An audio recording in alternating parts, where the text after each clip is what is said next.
Yeah, I mentioned before I wanted to do it right, and again, I'll apologize to Lark. We had some technical difficulties. I don't know what happened, but I was looking at Skype.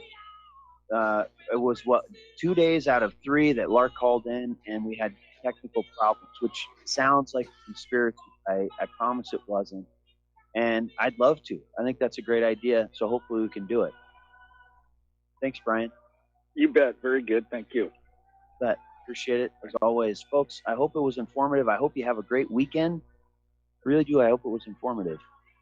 And we shouldn't forget history. Progress, far from consisting in change, depends on retentiveness. Santayana was right. Have a great weekend. Take care. God bless. Catch you on the other side. At AROutfitting.com. You're listening to Republic Broadcasting Network, because you can handle the truth.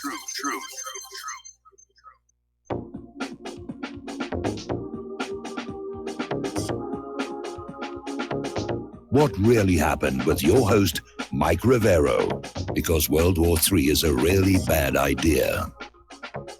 Here is your host, Michael Rivero. And aloha, America. Welcome to our show today. It's Monday, September 10th, 2018 here, and start of a brand new week. All kinds of stuff going on. It's a very, very busy news day here.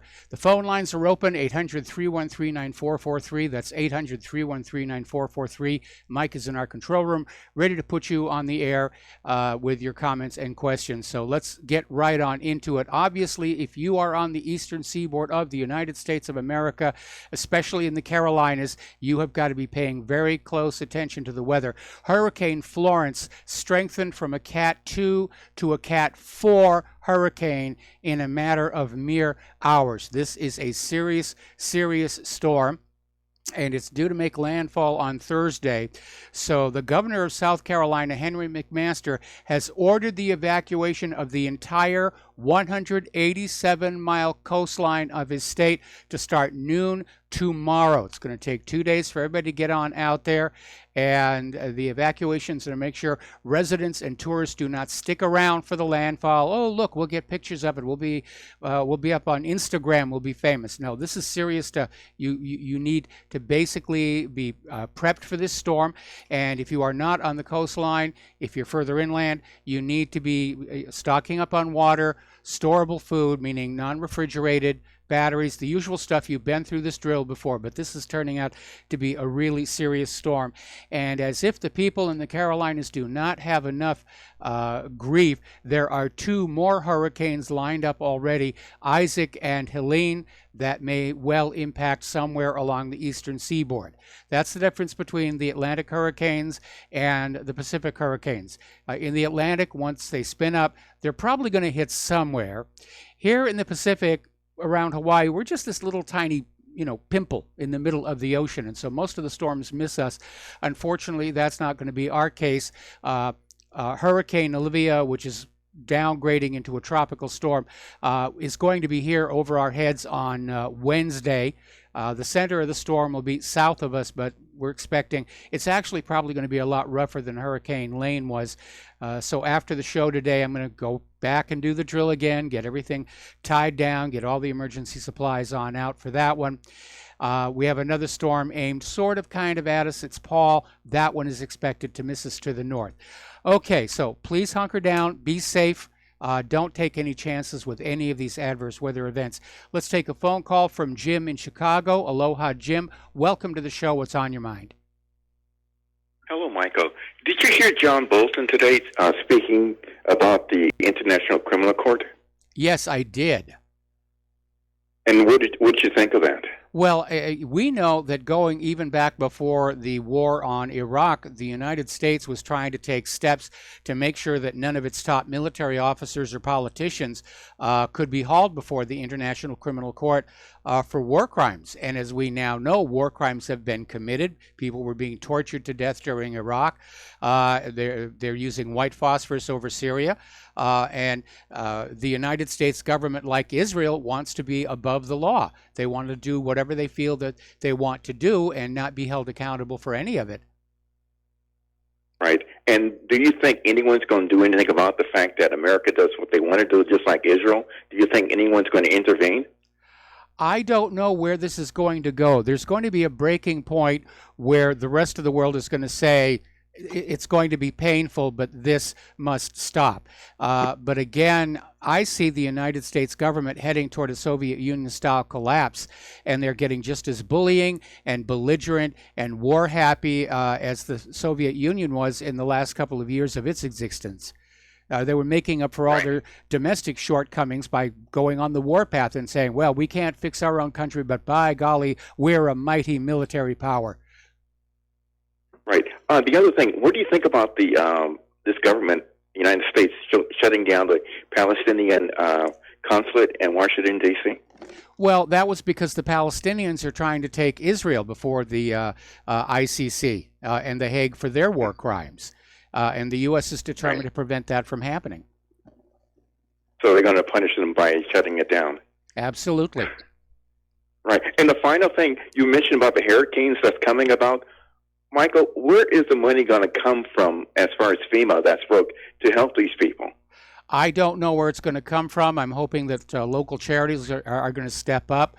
But I'll tell you, from what they're describing about Florence, the coast of South Carolina is really, really going to get slammed, especially those outer banks. They could literally get wiped off the map. Right. Isn't South Carolina, North Carolina, Virginia, isn't that the Bible Belt? It's part of the Bible Belt, but the Bible Belt extends down into Georgia and out to Tennessee and that other whole area. But I see where you're going with this. Looking at all these storms and disasters that have hit the United States lately, like our volcano and so forth, one might think that the deity is not very pleased with the United States foreign policy. Bingo. All right, Michael, take care. All right, thanks an awful lot. We're going to let you go. We're going to do a shout out to our on-air affiliates who are just now rejoining our network. And following up on Jim's phone call, the United States is now basically cutting off from the International Criminal Court. And they're declaring they will use any means to shield their citizens and allies from war crimes probes, which is telegraphing the fact they're going to be committing more war crimes. And that's an outright declaration. It's a declaration of total war. Anything goes. Anything needed to win will be done regardless of international laws, like the use of white phosphorus here. Okay, so the U.S. is really cranking up the propaganda campaign against Syria, Iran, and Russia. And basically, they're now saying that the purpose of this advance by the Syrian Arab Army into Idlib is specifically to destroy civilians and civilian infrastructure, because Idlib is where all the Syrians who refuse to live under Bashar al-Assad have fled. So they're back to this whole thing about, the Syrian people hate Bashar al-Assad, which is nonsense, because every time the Syrian army has cleared out a district of Syria from all the terrorists, the Syrian people just move right on back in. They're clearly not afraid that Assad is going to do anything to them. So apparently back on the 7th, Nikki Haley was there at the UN, saying that when Russia and the Assad regime say they want to counter terrorism, they actually mean they want to bomb schools and hospitals and homes. They want to punish the civilians who had the courage to rise up against Assad. And then she said that the Assad regime must halt the offensive on Idlib because it will undermine peace talks. There are no peace talks. The U.S. agenda is very clear. Assad must go, and Assad does not want to go. Now, setting all the propaganda aside, and there's going to be a lot of it. In fact, folks, in the next couple of days, I'd get the hip waders out if I were you, because they're just pouring this stuff out by the truckload. But meanwhile, Syrian and Russian warplanes are pounding the terrorist centers in Hama and Idlib. Heavy assaults. It is really, really ramped up. There are air attacks. There are artillery strikes hitting terrorist positions in the village of Skik, Kafr Ain, Al-Tamana, Abedin, and Khan Sekun in southern Idlib. And apparently a lot of the military equipment that was being provided to the terrorists by Western nations has now been destroyed. Talk about a waste of your money here. Apparently, Russian Marines have landed on the Syrian shores in another massive Mediterranean drill. Now, Russia's main Mediterranean drill is actually officially over, but Russia is saying they're going to stick around just to make sure that somebody doesn't try to do something while Syria cleans up the mess in Idlib. So they're still out there exercising and basically trying to hold off the United States to deter U.S. aggression. And by the way, a little reminder, as all the propaganda is pouring on out, YouTube has banned all Syrian channels, including the Syrian state-run media. So right now, those same people who are saying that you should not listen to Alex Jones are making sure that you will not hear Syria's side of the story when it's claimed there's going to be a huge gas attack against people. Now, the rebels are ramping up their attacks as well. They're the ones who are actually killing civilians. And it's just a horrible, horrible tragedy.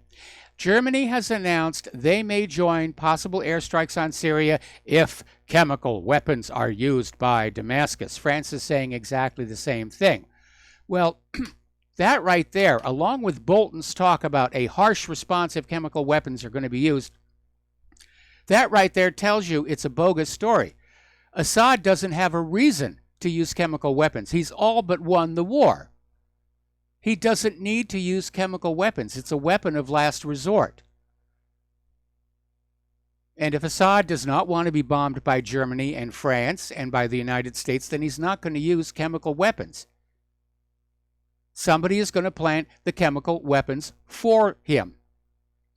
Boom. Oh, look what Assad has done. Assad has done. Let's go kill him. Erdogan is saying that Turkey will not watch the killings in Idlib from the sidelines, so it looks like they're getting ready to step on in as well. And as I mentioned just now, John Bolton is warning that the U.S., France, and Great Britain will launch a much stronger response to any chemical weapons attack in Syria. Okay, John, here's your rifle, here's your parachute, here's your day-glow orange jumpsuit left over from the CIA's torture centers. It just doesn't make sense. Assad doesn't have a reason to use chemical weapons, and he's got a lot of reasons not to. This is going to be another fake like the last two turned out to be. What's making it even more dangerous is the U.S. is not ruling out strikes on Russian and Iranian targets if there is a response to the coming false flag chemical attack. Now, that is going to be very, very serious, actually mixing it up with the Russians. And I suspect that Trump's advisors are telling him, oh, the Russians don't have a stomach for a fight. They'll back down. They'll just quit. Now, the other day, on Friday, in fact, there was a very serious incident where U.S. forces fired live munitions near a Russian position to send a warning. And that is really a provocation. Now, the U.S. is just saying it was just a live fire exercise. It just sort of happened to go near where the Russians are. But the Russians should take note anyway. So they're really pushing this. Now, Russia, on the other hand, is saying they have to react to aggression because what's happened is Idlib, while it was a de-escalation zone, the terrorists basically built fortifications. They have armed the place. They've turned it into a defensive redoubt. So they were breaking the rules of the de-escalation zone all along. Now, you've probably heard of this organization, the Veteran Intelligence Professionals for Sanity. It sounds like a really good organization, and they've sent an open letter to Donald Trump basically saying, don't be surprised when the Russians shoot back. And they're talking about these Russian missile-armed naval and air units are deployed in unprecedented numbers to engage those tempted to interfere with Syrian and Russian forces in Idlib. And they're assuming that Donald Trump has been briefed on that but they're concerned that Trump's advisors tend to be dangerously dismissive of Russian capabilities and intentions. Russia knows a war is coming with the United States, and I think they'd rather fight it in Syria than on the outskirts of Moscow. Trump is getting bad advice on this. Well, once again, the official reason for the U.S. to be in Syria has changed once again. Originally, it was we're going to save those poor Syrians from the evil tyrant. Then it was going to be Assad is gassing his people. Then it was we're not really at war with Syria. We're there to get ISIS and al-Qaeda. And now that ISIS and al-Qaeda are all but gone, they're back to shouting Assad is gassing his own people. And the new U.S. plan is for a permanent occupation of Syria by U.S. forces, for Iran to be kicked out of Syria, and for regime change in Damascus. So as bad as things are going on the agenda, they still haven't given up. All right. Article coming out of Mint Press News. Pompeo's fingerprints are all over this new Syrian agenda of permanent occupation, ejection of Iran, and regime change in Damascus. And Trump seems to have just basically embraced this. Yeah, let's just go change the government of this other country. I wonder how Trump can feel about that, knowing that there are so many people within the United States working right now to change our government, to get a regime change, to get Trump out of the Oval Office and somebody else in. One would think that Trump might be a little bit sensitive to that issue applied to other leaders of nations, but apparently not. He hasn't made the psychic connection. All right, let's take another phone call. Dustin in New Jersey, aloha. Welcome to the show. What's on your mind? Hey, Mike, we keep saying Trump's getting bad advice. Maybe the conclusion is Trump's just bad at this point. It could be. I mean, Mike, yeah, the ICC, right, pulling out of that. I mean, come on. This tells you all about us, the British. Mike, it makes me laugh, though, about that phony Nova. Hello? Going shopping, knowing all this. What a joke this whole thing is. What a bunch of setup. This whole thing is a setup to blame Russia. We're headed for the war, Mike. I mean, it's coming because you hit anything Russian, they'll respond. And let me tell you, when they respond, they're not going to respond. They're going to go all out because they're going to have to lay out a knockout blow on that. Yeah. Well, and then the I US would hope gonna not. have to make, it depends on how far the U.S. wants to escalate.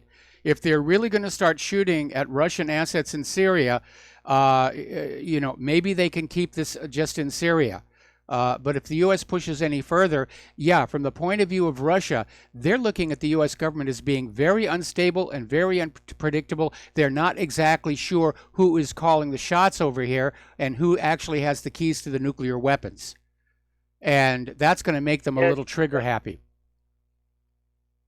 It's the not knowing who's running our government that's going to give them a super itchy trigger finger. And Mike, you know what's the joke of the thing? Like, you're going to start a world war because of terrorists that are. I mean, this whole thing does not make any sense at all if you think about.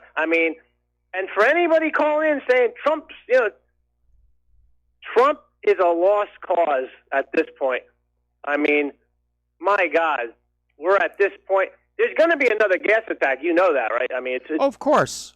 Of course, everybody in the region is saying, they know that the Syrian rebels are getting the materials together. They've apparently kidnapped a bunch of people that they're going to have as civilian victims. And they're going to murder all of these people, take a lot of pictures, and say Assad did it. And nobody's going to believe them, but that won't make any difference to the United States. They have their official justification for escalating the war in Syria. And then the Syrian videos won't be taken off YouTube. They'll have the White Helmets videos on there showing, like, the phony gas attacks or the ones that the terrorists did. You know what's amazing? Like, Assad got rid of his weapons. That's been... The U.S. even said that. They're all brought to the U.S. ship. They were destroyed on the U.S. ship. But it's not about that anymore. It never was about that. No, It's it just never about was. getting It was rid of the all guy about for the regime president. change, about, taking over Syria, putting in a U.S. puppet government to run Syria for the benefit of American corporations. There was that dispute over the pipeline that Israel wanted to run through Syria so that they could send the oil and gas they're stealing from under the Golan Heights to Europe. And obviously, Syria was not going to be very happy with that, helping Israel make a profit off of stolen goods like that. But yeah, it's coming. In fact, I'm surprised that the gas attack hasn't happened yet. Well, the Russian drills just ended, so yeah, they're staying there. I figured they're going to stay there somewhat. Yeah, they are. All right, well, listen, know. Dustin, got to let you go. Got to take a break for commercials, and we'll be right back.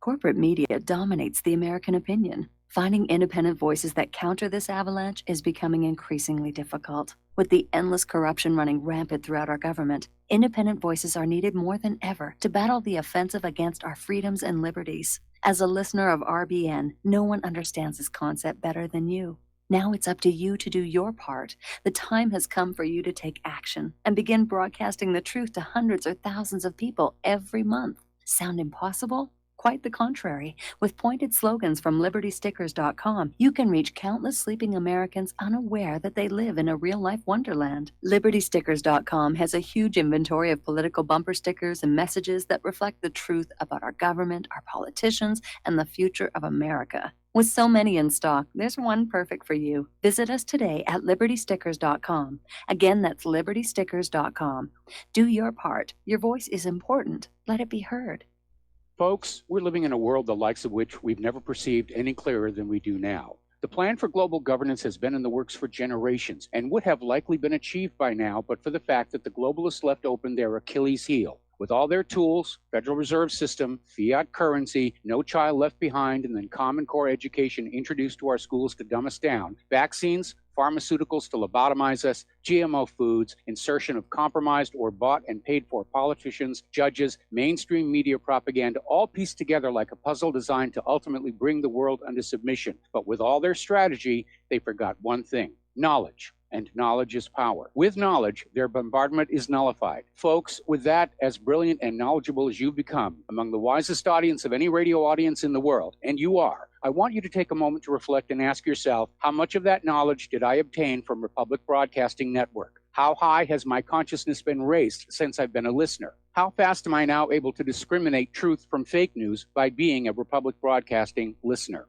How clear am I now able to see the world since I've been listening to RBN? Ask yourselves those questions, folks. Then ask yourself, what is that knowledge worth to me? Like my morning coffee, how would I survive without it? A voice of truth in a sea of lies. Do we not all need to make sure it survives? Like public broadcasting, we are now finding we can only survive with listener support. Censorship, advertisers being attacked, truth itself being attacked. It's the only way through this. We at Republic Broadcasting humbly ask you to become a supporter. Look at your budget and make a determination of what Republic Broadcasting is worth to you and what you can afford on a monthly basis. Go to republicbroadcasting.org and pledge 20, 30, 40, 50, if possible, 100 a month or more if it's affordable. Click the donate button and become a regular monthly donor. Assure both us and yourself that Republic Broadcasting truth will continue to flow like that morning coffee. The network thanks you.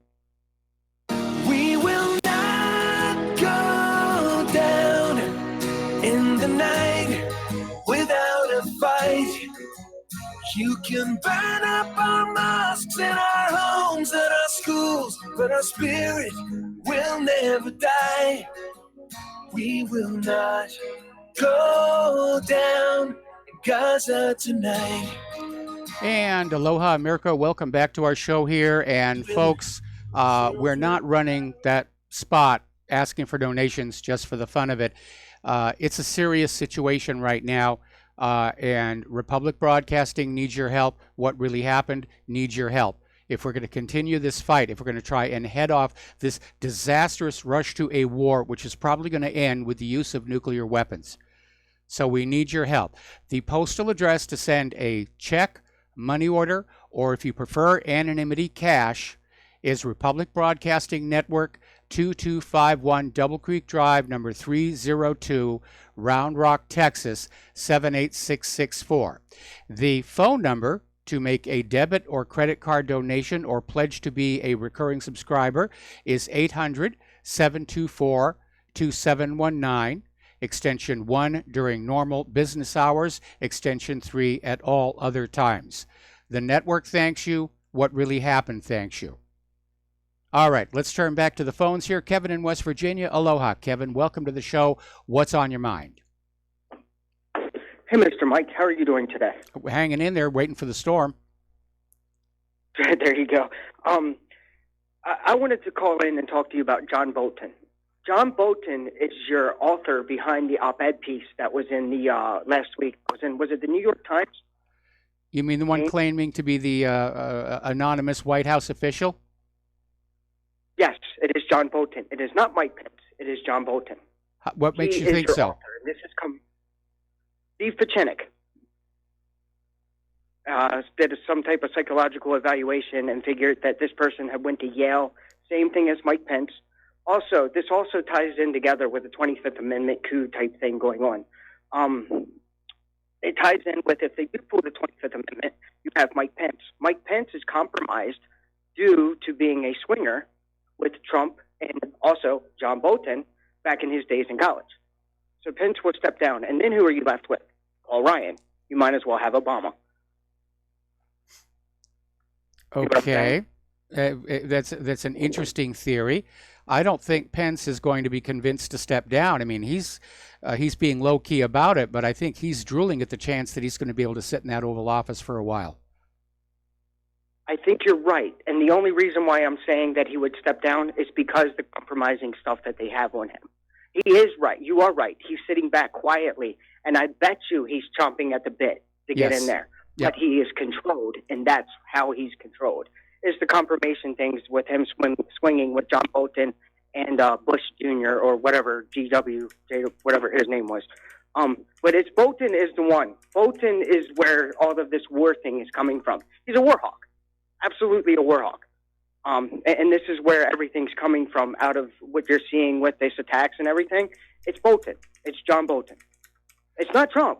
It's Bolton. And it is Trump getting bad advice. Yes. No question about that. I'm not sure I'm ready to commit to saying that Bolton is the anonymous senior White House source. And to be very honest, I've actually stopped paying attention to that as being kind of a pointless distraction. And I understand from Trump's point of view, it's a very serious breach. But, you know, presidents have always had to deal with leakers and people who speak out of turn. Obama had to deal with it. He was giving his staff lie detector tests. Richard Nixon had his plumbers unit. It is a shame that a president goes into office not being able to trust his own staff. That's got to be a serious impediment. It is. And the other question that I have, when this thing does unravel, and it is unraveling, who and what type of plan can we, the people, put in place to pick the pieces up and have some type of constitutionality form of government back to how the republic is supposed to be? Do we have people in place? We have to stand up, I mean, as a people, and simply say the professional politicians are out, kick them out of the country, and, you know, basically start all over again. And I would say let's start with the Constitution, and the first 13 amendments is a good place to start.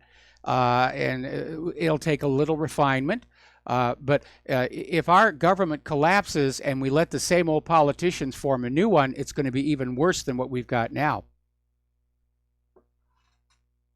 Absolutely. Absolutely. That's why I'm asking, do we have people in positions for whenever this does come down? And if not, how do we get the people there? If you're asking if we have people who are thinking about a new American republic already in the government, the answer is no. But there are certainly a lot of people out here in the independent media who've been talking about this for years. And I would imagine that they would at least provide inspiration for the creation of a new nation. Organization seems like one thing that we need to do, because I would love to get together everybody that has this new American country idea for when this does unravel. I think we need to be organized and have some type of plan on paper for when this does come down, and pick the pieces up and put our country back together. You are absolutely right. The time to start planning is now, and I've been working on a book called The Blueprint for the New America. I don't get enough time to work on it, but you're right. We need to start organizing a new American people and start networking and saying, what are your ideas, and start basically putting together a blueprint to go at a moment's notice. Anyway, need to let you go, Kevin. We got to take another break for commercials, and we will be right back.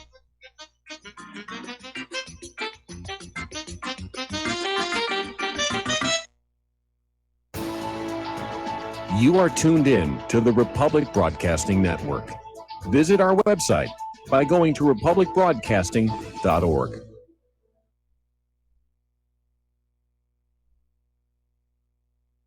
Homeowners, are you in foreclosure, expecting to be served with a foreclosure lawsuit, or suspect your lender has coerced you into an illegal mortgage transaction? A huge number of mortgages made in the last 10 years have legal issues and are possibly defective. State laws and the U.S. Supreme Court have upheld that defective mortgage documents are grounds for foreclosure defense and for counterclaims in favor of the homeowner. If your mortgage has been sold or assigned since closing the loan, it may be defective, and you may be paying the wrong party, and the lender may not have standing or the right to foreclose or collect payments under the law. If you would like to know if your mortgage is legal or not, or know if you are paying the right party, we can help. Our initial consultations are free of charge. We are not attorneys. We are legal researchers and work closely with experienced lawyers who know how to help you find the evidence to help you keep your home. Call toll-free 1-855-2-KEEP-IT. That's 1-855-2-KEEP-IT today. Tired of being lied to by mass media? It's growing more and more apparent today that news is received less and less through standard media outlets. Even with a growing audience every day, RBN is beginning to direct more efforts into social media. Social media and the use of the internet is fast becoming the primary source of people for news, regardless of demographic. RBN has set out to provide some of the best news on the internet through republicbroadcasting.org, and also has begun to use the tools to our advantage by way of social media. Republic Broadcasting is now operating a Facebook page to function as yet another avenue to have our collective voice reach new audiences across not only America, but across the globe as well. The Facebook page features not only news, but also an RBN player to listen to our broadcasts. Get involved by visiting facebook.com/Republic Broadcasting and liking our page, and share it with your friends and family, because you can handle the truth. Without the right accessories, any guy can be off the mark. Whether you've invested thousands in your arsenal or you own a single trusted firearm, a visit to AROutfitting.com is in order. It's one of the finest online selections of tactical optics and AR parts and add-ons, like EOTech, quick target acquisition with no peripheral loss. Browse the full range of Nikon scopes and binoculars. AROutfitting.com can illuminate your world with Streamlight gun-mounted lights from keychain to large handhelds up to 1,100 lumens. Find some stability with Battenfield tactical bipods. AirOutfitting.com has CMMG gun parts, barrels, assemblies, handguards, part kits, and more. Plus mag-full clips and magazines. I know I've got you excited, so take a breath. Head to AirOutfitting.com. The site's super easy to navigate and features a ton of technical info, including links to manuals. We also welcome vendor and manufacturer inquiries. Remember, if you don't see it, we can get it at AirOutfitting.com.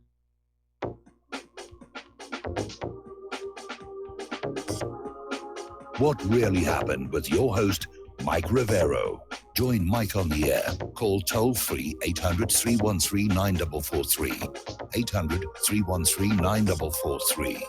And aloha, America. Welcome back to the show. And as I mentioned in one of the earlier phone calls, there are reports that 2 U.S. F-15 jets carried out strikes over Deir ez-Zor using white phosphorus, which is banned under international law. And that's probably the reason why the U.S. is now pushing away from the International Criminal Court.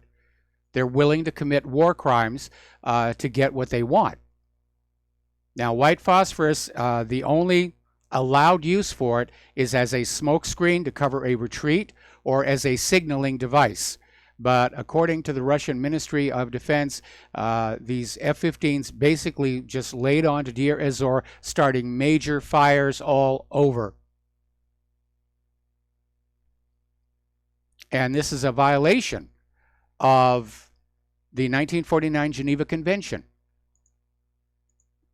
You're not allowed to do that kind of stuff. But that's why the U.S. is trying to basically get away from the International Criminal Court. They know they're committing war crimes. They don't want to be punished for them here. So you've probably seen it all over the news. This originated with Wall Street Journal. It's been picked up everywhere that President Assad has personally approved the use of chlorine gas in an offensive against the country's last major rebel stronghold, U.S. officials are saying. Yes, Assad is doing this himself. He's personally involved. In fact, he's mixing up the chlorine gas in his bathtub as we speak. And nobody is buying this. It just doesn't make any sense that Assad would do this. He's winning the war. He doesn't need to use chemical weapons of any kind. Who benefits if there's a chemical weapon attack? It gives the United States an excuse to launch another attack and try and turn the situation around. And we're running the risk of actually going to war against Russia.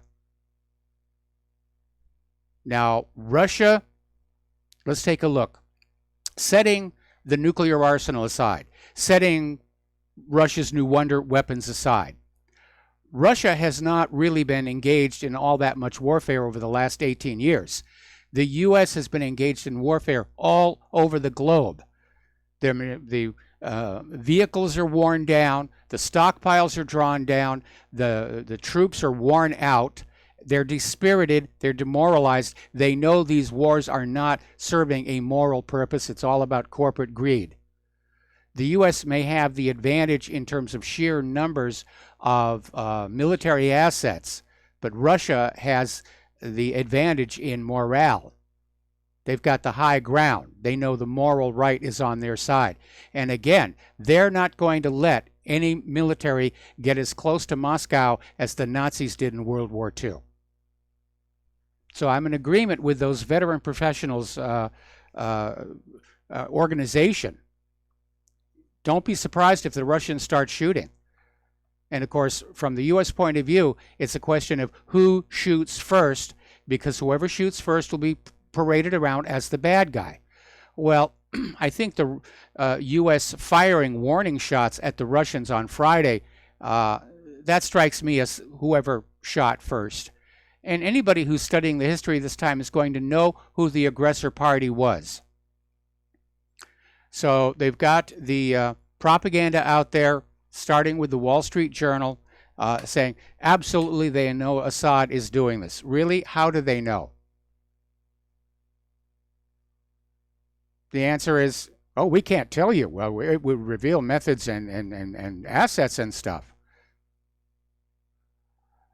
So anyway, story coming on out of Fort Russ. The White Helmets organization is planning to use family members as hostages of militants who were willing to reconcile with the Syrian government in a staging of chemical weapons attacks. Basically, this is going to serve two purposes. One, it's going to be the false flag chemical weapon attack to allow the U.S. to come on back in, along with France and Great Britain. Although we're now hearing that Merkel's coalition partner is saying, no, they will not go along with this. But still, it's a serious situation. And what it is, a lot of the militants have accepted Assad's offer of amnesty. They surrendered their weapons, and they were allowed to basically just pretty much go on their way. And so the White Helmets have been taking family members of these former militants hostage, and that's who they're going to use in this staged chemical weapon attack as a form of revenge. And according to Fort Russ, this provocation will be held very, very soon. And I'm surprised it hasn't already happened. Because if they wait too long, Syria and Russia, they've got the initiative in Idlib and Hama. So there was a story that came out of Washington's blog, and it talks about false flags. And it's something you were never supposed to know even existed. But you do now. You know that false flags are a reality. And there are some 46 cases where governments that used false flags have officially acknowledged it.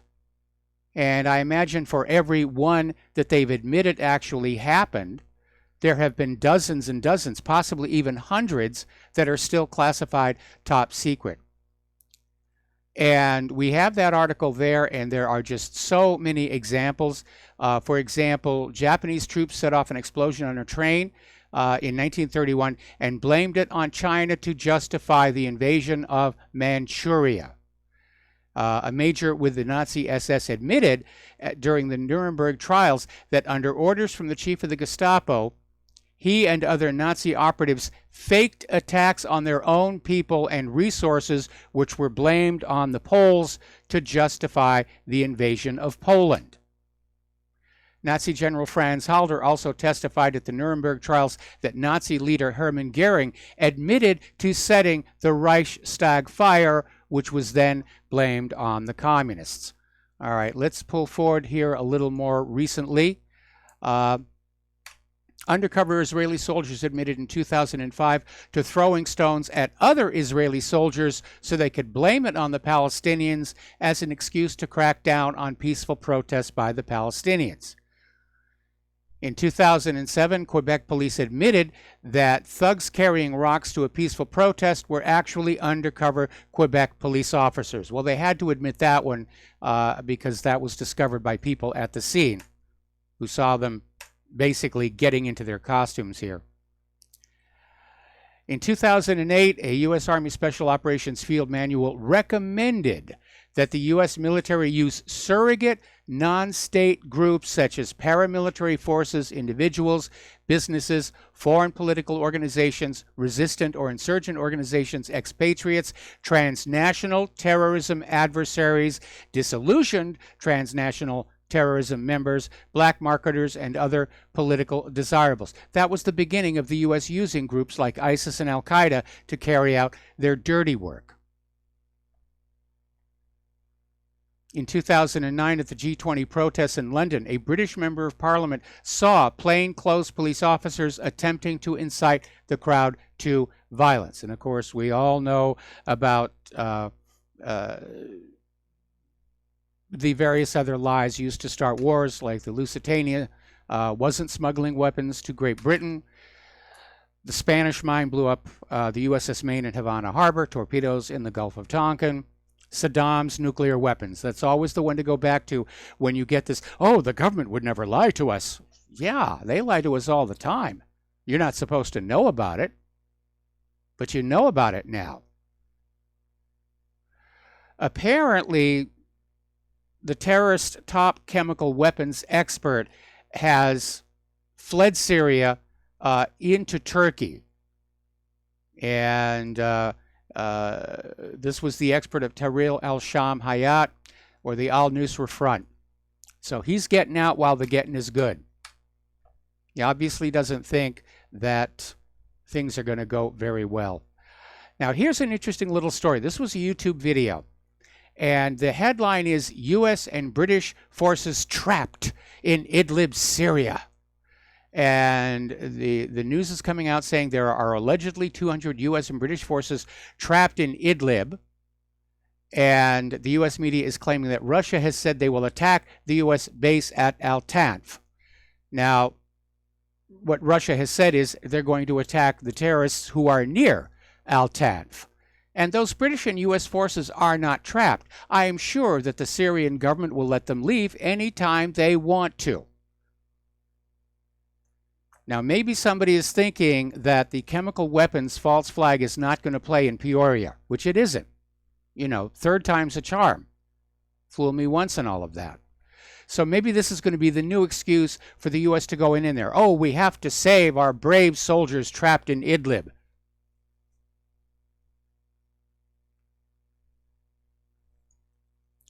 The U.S. Navy is carrying out new military exercises in the Persian Gulf as regional tensions rise.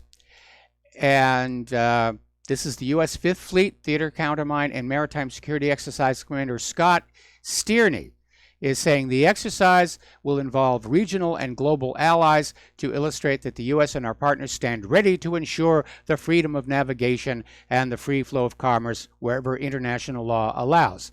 And according to Stearney, U.S. allies need to be ready to address anything that threatens our interest in our U.S. ships, adding that Iran's activities in the Persian Gulf and Red Sea areas are promoting instability. So for those of you who love a wonderful sense of irony, the United States has their ships halfway around the planet sailing just off of other nations' borders, and yet Iran is supposedly creating instability in the region. I don't think so. I think if the United States wasn't poking its nose into other nations' business all over the globe, the world would be a much more stable place.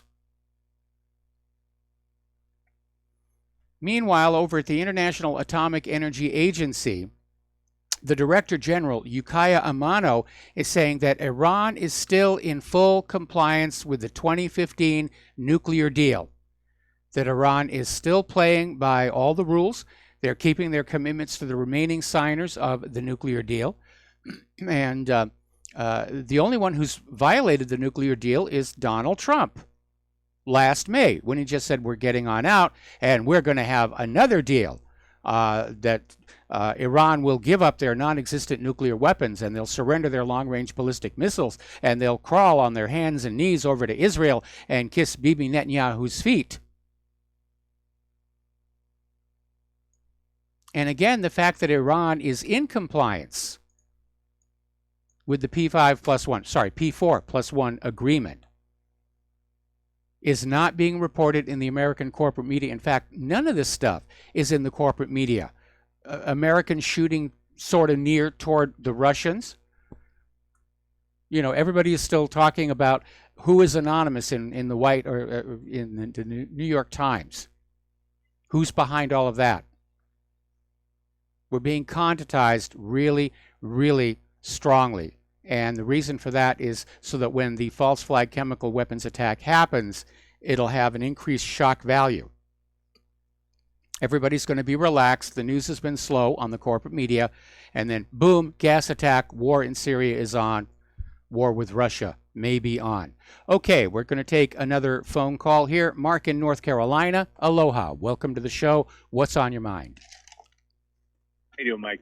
Mike, one thing, too, I don't know if you mentioned it, Operation Northwoods. I didn't in this list, but I've mentioned it before. Okay, and I mean, if that doesn't show that this country isn't capable of doing something like that, I don't know what is. The other thing is, as far as they're miscalculating, the powers that be are miscalculating the American people. They think people are going to rush into the military the way they did after 9/11 and believe it. There's too much information out there. They're going to need the people they really got to convince to join the military, the young people, okay? Yeah. They may get the older people to watch, mainstream media or corporate media and think that they're getting the truth. But they're going to need to get the young people to join, and I don't think they're going to get them.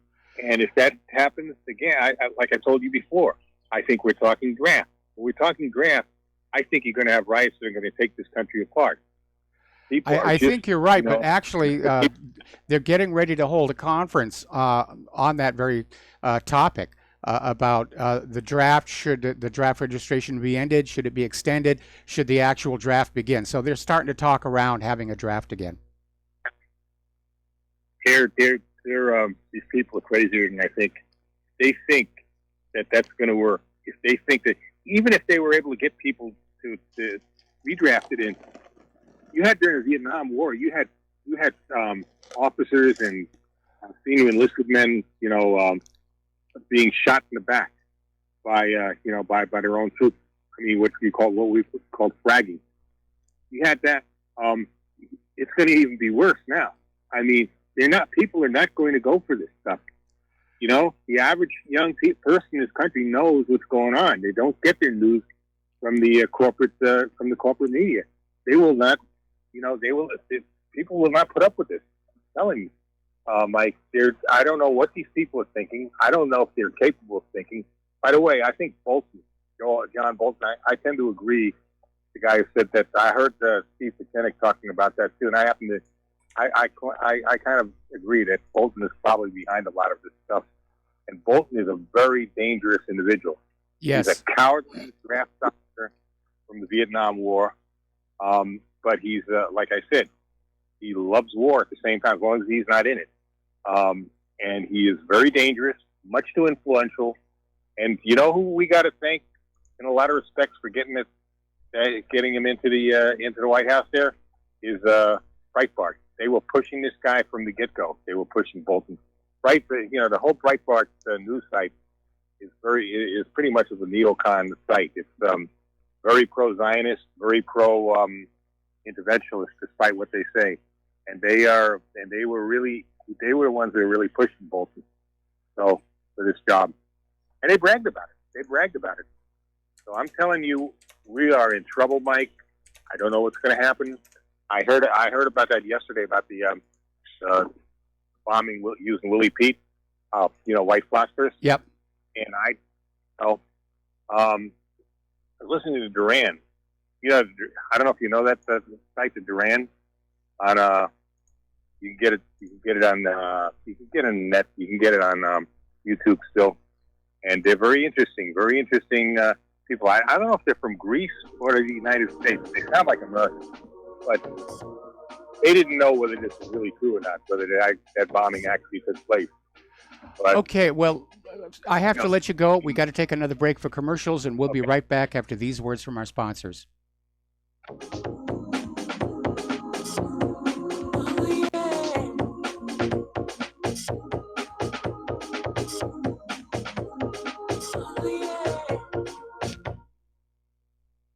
Do you worry a lot? If you're forgetful, nervous, moody, or overwhelmed, chances are you're not protecting yourself from the ravaging effects of stress and anxiety. No matter the cause, ongoing stress and elevated levels of the stress hormone cortisol can rob your memory, your health, your quality of life, and your future. Now you can combat the effects of stress and anxiety while improving your memory and recall at the same time with the dietary supplement Calm and Clever. Studies show that the ingredients in Calm and Clever reduce cortisol by as much as 30% in as little as 1 to 2 weeks and increase your ability to recall facts, names, and numbers in 4 to 12 weeks. Calm and Clever was created by scientist Kurt Hendricks, a principal investigator in 2 NIH-funded studies on Alzheimer's disease. Try Calm and Clever for 2 months. You'll feel the difference. Call 1-800-758-8746 or go to calmandclever.com.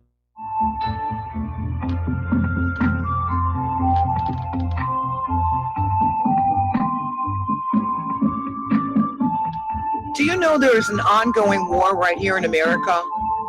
Are you aware that U.S. citizens have been classified as enemies of the state since 1933? Have you recognized that our entire government is really a vast network of interlocking corporations engaged in commerce? Look up Title 28, Section 3002. Tune in to In Defense of Humanity on Saturday nights at 7 p.m. Central Time. Find out what's really going on and learn how to protect yourself and your family as flesh and blood men and women living in a corporate reality.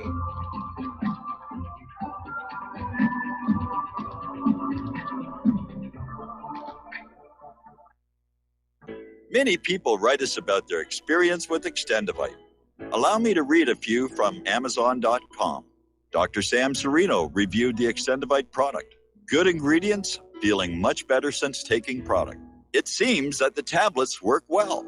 Once again, thank you for your product. My acid reflux has really improved thanks to the Extendivite. Together with my thumb joints, the pain is gone and I'm able to grip things much better. My friend has peripheral arterial disorder, and their lower legs were hurting and a red color, but thankfully, there has been a significant improvement. Kind regards, Janice. My husband feels a big difference using Extendivite. Thank you. Tell us your story. Get Extendivite today. Call 1-877-928-8822. That's 1-877-928-8822 or visit heartdrop.com. Extend your life with Extendovite. What this country is coming to, I sure would like to know. If they don't do something by and by, the rich will live and the poor will die. Doggone, I mean the panic is on. Can't get no way, can't draw no pay. Unemployment gets... And aloha, America. Welcome back to our show here. Now, as we mentioned earlier in the program, the new agenda for Syria is a permanent U.S. occupation at huge cost, for Iran to be forcibly ejected out of Syria, and for a regime change. So they're back to that. Assad must go, Assad must go, Assad is bad, Assad passes wind in the elevators, Assad has waxy yellow buildup on his kitchen floors, he steals socks out of your dryer, and on and on and on. The only problem with that is every time the U.S. extends the so-called war on terror, the terrorists seem to get stronger. And according to the State Department, Trump has signed on to this new policy to stay in Syria. Remember when he was campaigning, he was going to bring our troops home. Of course, every candidate says, I'm going to end the wars and bring the troops home. Obama said that back in 2008. Now, there's no UN mandate. There's no invitation from the Syrian government. This is an outright military incursion into somebody else's country, which I think could be seen by that country as an act of war. But that becomes a recruiting device for the terrorists, real terrorists, inside Syria. If the U.S. isn't there, nobody's going to want to go on out and join a terrorist organization. They're going to want to bake bread and go to the marketplace and sell product and take care of their family. Nobody just gets up one morning and says, there's nothing good on TV today, I'm going to be a terrorist. They become a terrorist because there is a threat to their country, their family, their friends, their way of life. Whether you call them a terrorist or an unconventional fighter or a freedom fighter, it's the same thing. As long as the United States is staying in Syria, or for that matter, Afghanistan, or any of these other countries, it is going to stimulate the creation of these opposing groups, and they will get stronger and stronger. Now, over in Iraq, there is this politician, Haidar Abadi, and he's the U.S. favorite candidate to be prime minister. And apparently, it's not going to work on out because of the riots that caused arson around the southern city of Basra and burned down the walls of the Iranian consulate in the city. Now, the inhabitants were rioting for their justified demands, fresh water, electricity, job opportunities, and infrastructure. But as we postulated last week, sponsored groups with different agendas mixed with the crowds to burn down offices, ambulances, a government building, and school associated with Al-Hashd al-Sha'bi and other anti-U.S. political groups.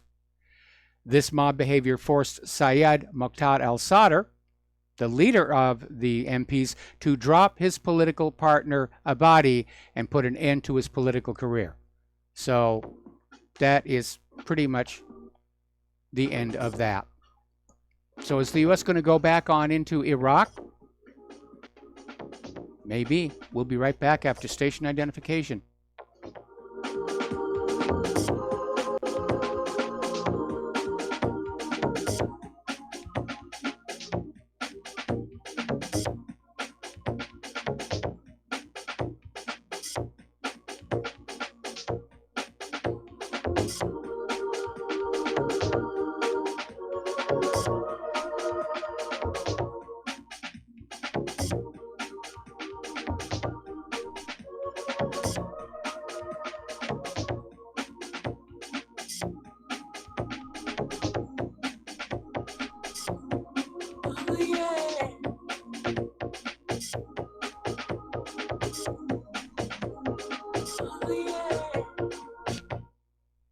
Extendivite is more than just a heart tonic. Most basic diseases are caused by yeast in the gut and metals in the liver, and we all have a bit of both.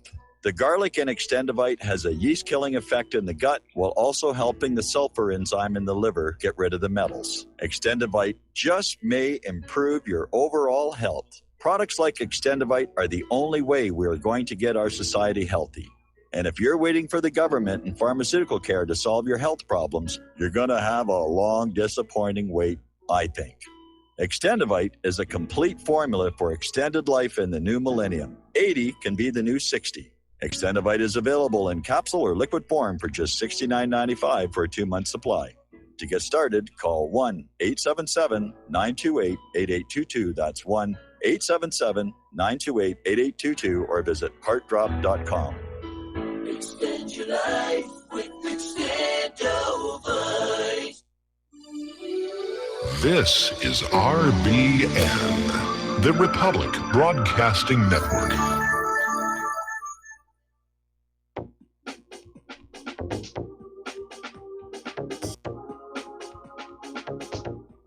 What really happened with your host, Mike Rivero. You're listening to the Republic Broadcasting Network, where you'll find out what the Fukushima's going on. And aloha, America. Welcome back to our show, hour number 2. Over this last weekend, the UN brokered peace talks regarding Yemen broke down, and the fighting has resumed around the port city of Hodeidah. And it's getting very intense. 84 people have been killed, consisting of 11 of the Saudi soldiers and 73 of the Houthis. And apparently a lot of people were also wounded. So that's going on. And part of the problem was the rebels refused to leave Yemen for the talks in Geneva, saying the United Nations had not met their demand, including a plane to transport their wounded to nearby Oman and a guarantee their delegation would be allowed to return to the capital, Sana'a. Because Saudi Arabia, which is controlling the airspace over Yemen, had previously indicated they weren't going to allow the Houthis even to leave Yemen to go to the peace talks. Well, that caused a bit of a stir, and the UN said, no, you've got to let them go to Geneva. But for some reason, the Houthi delegates were thinking they could be up there in Geneva and stuck there and not get back. That's how little they trust the Saudis. Now, interestingly enough, apparently there is a growing argument, if you will, regarding the continuation of the Yemen war between the Saudi Arabian King Salman and Crown Prince Mohammed bin Salman. And it's a rare show of discord, but basically say the war is becoming unpopular in Saudi Arabia. It's costing a lot of money. It's not really bringing anything to Saudi Arabia, and it's actually causing a lot of harm because Spain's defense ministry has now canceled the delivery of laser-guided bombs to the Saudi Arabian government, specifically noting that Riyadh's war in Yemen has seen some 10,000 people killed and an estimated 5 million people displaced. So it describes this war as between the government headed by exiled President Abd Rabbu Mansur Hadi and the Houthi political opposition. Well, Hadi was the installed puppet from the previous U.S. intervention, and the people of Yemen didn't like the way he was running their country for somebody else's benefit. So they basically kicked him out. That's why he's in exile. The Houthis are the actual government of Yemen. Nobody wants to acknowledge it. They're trying to bring back the internationally approved government. Well, you know something? I remember back there in that Declaration of Independence where it said governments are instituted among men deriving their just power from the consent of the governed, meaning the people within the country itself. And all of a sudden we have these other countries coming on in saying, we'll decide what government you're going to have. Apparently there's a group of people, a group of countries already meeting to decide on a new constitution for Syria. Isn't that up to the people of Syria? So again, It's a covert neocolonialism here. The United States has now authorized $1.2 billion with a B in military aid to Egypt. This was done by Mike Pompeo, overriding previous human rights concerns that had held up the funding. Apparently, Pompeo's out there. Human rights, human schmites. Here's your money. Go for it. Now, remember what I was saying about the longer the U.S. occupies countries, the stronger the resistance will get. Here's an interesting story. This was in no less than the Los Angeles Times. And it's saying 17 years after 9/11, Al-Qaeda may be stronger than ever.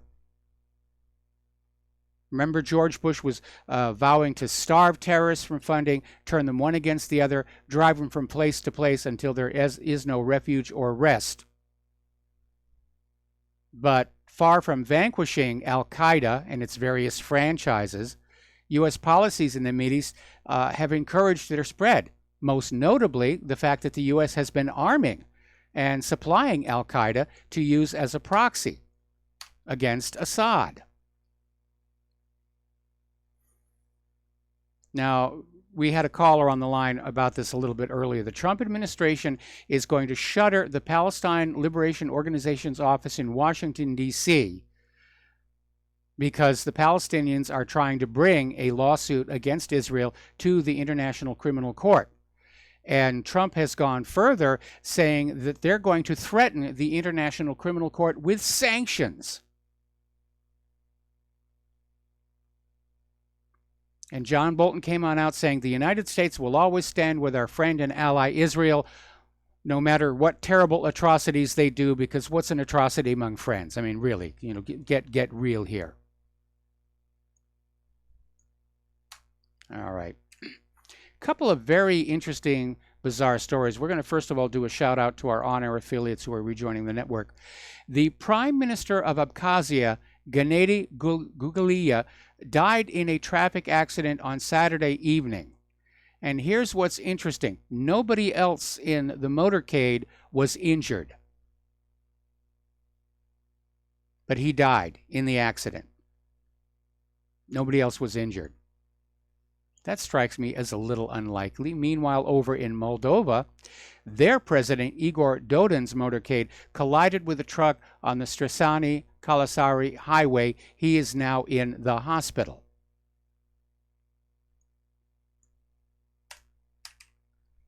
Two so close together? I'm not so sure. Okay, we're going to go back to the phones here to Errol in the Netherlands. Aloha, Errol. Welcome to the show. Long time no hear from. What's on your mind? Yeah, hello, Mike. Oh, hold on. I got an... Yes, hello. It's a long time no speak. I just want to say that the Dutch, they don't give any more financial support to the moderate rebels / opposition. So that's a good thing. Yes. And it's just announced. So I think, and they say... In the article in NOS, that's the Nederlandse Omroepstichting, they say, that's the Dutch broadcast stichting, whatever, they say the defeat is imminent. So they also see that it's coming. So I also see that it's coming. And I find it's a positive thing. And I hope America and John Bolton, what the funny... I was laughing at John Bolton. John Bolton said, well, if you try us at the ICC, at the International Criminal Court, we're going to sanction you. So John Bolton wants to sanction the International Criminal Court. Well, that's something new. It's not a country. Well, what he's threatening to do is sanctioning any nations that try and take the U.S. or Israel to the International Criminal Court, which I think qualifies as a global obstruction of justice. But for John Bolton to say it, I find it ironic. It's perfect timing, don't you think? Yes. Thank you for taking my call, Mike. Have a nice. All right, thanks an awful lot for the phone call. We're going to let you go here.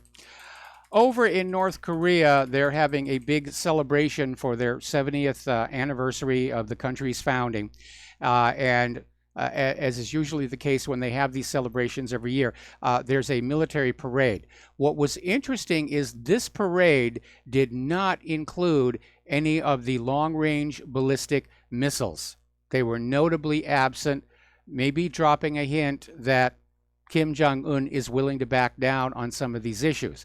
Now, you wouldn't know that to read or see the American corporate media because a report came back from North Korea from one of the negotiators that Kim Jong-un hasn't started denuclearization.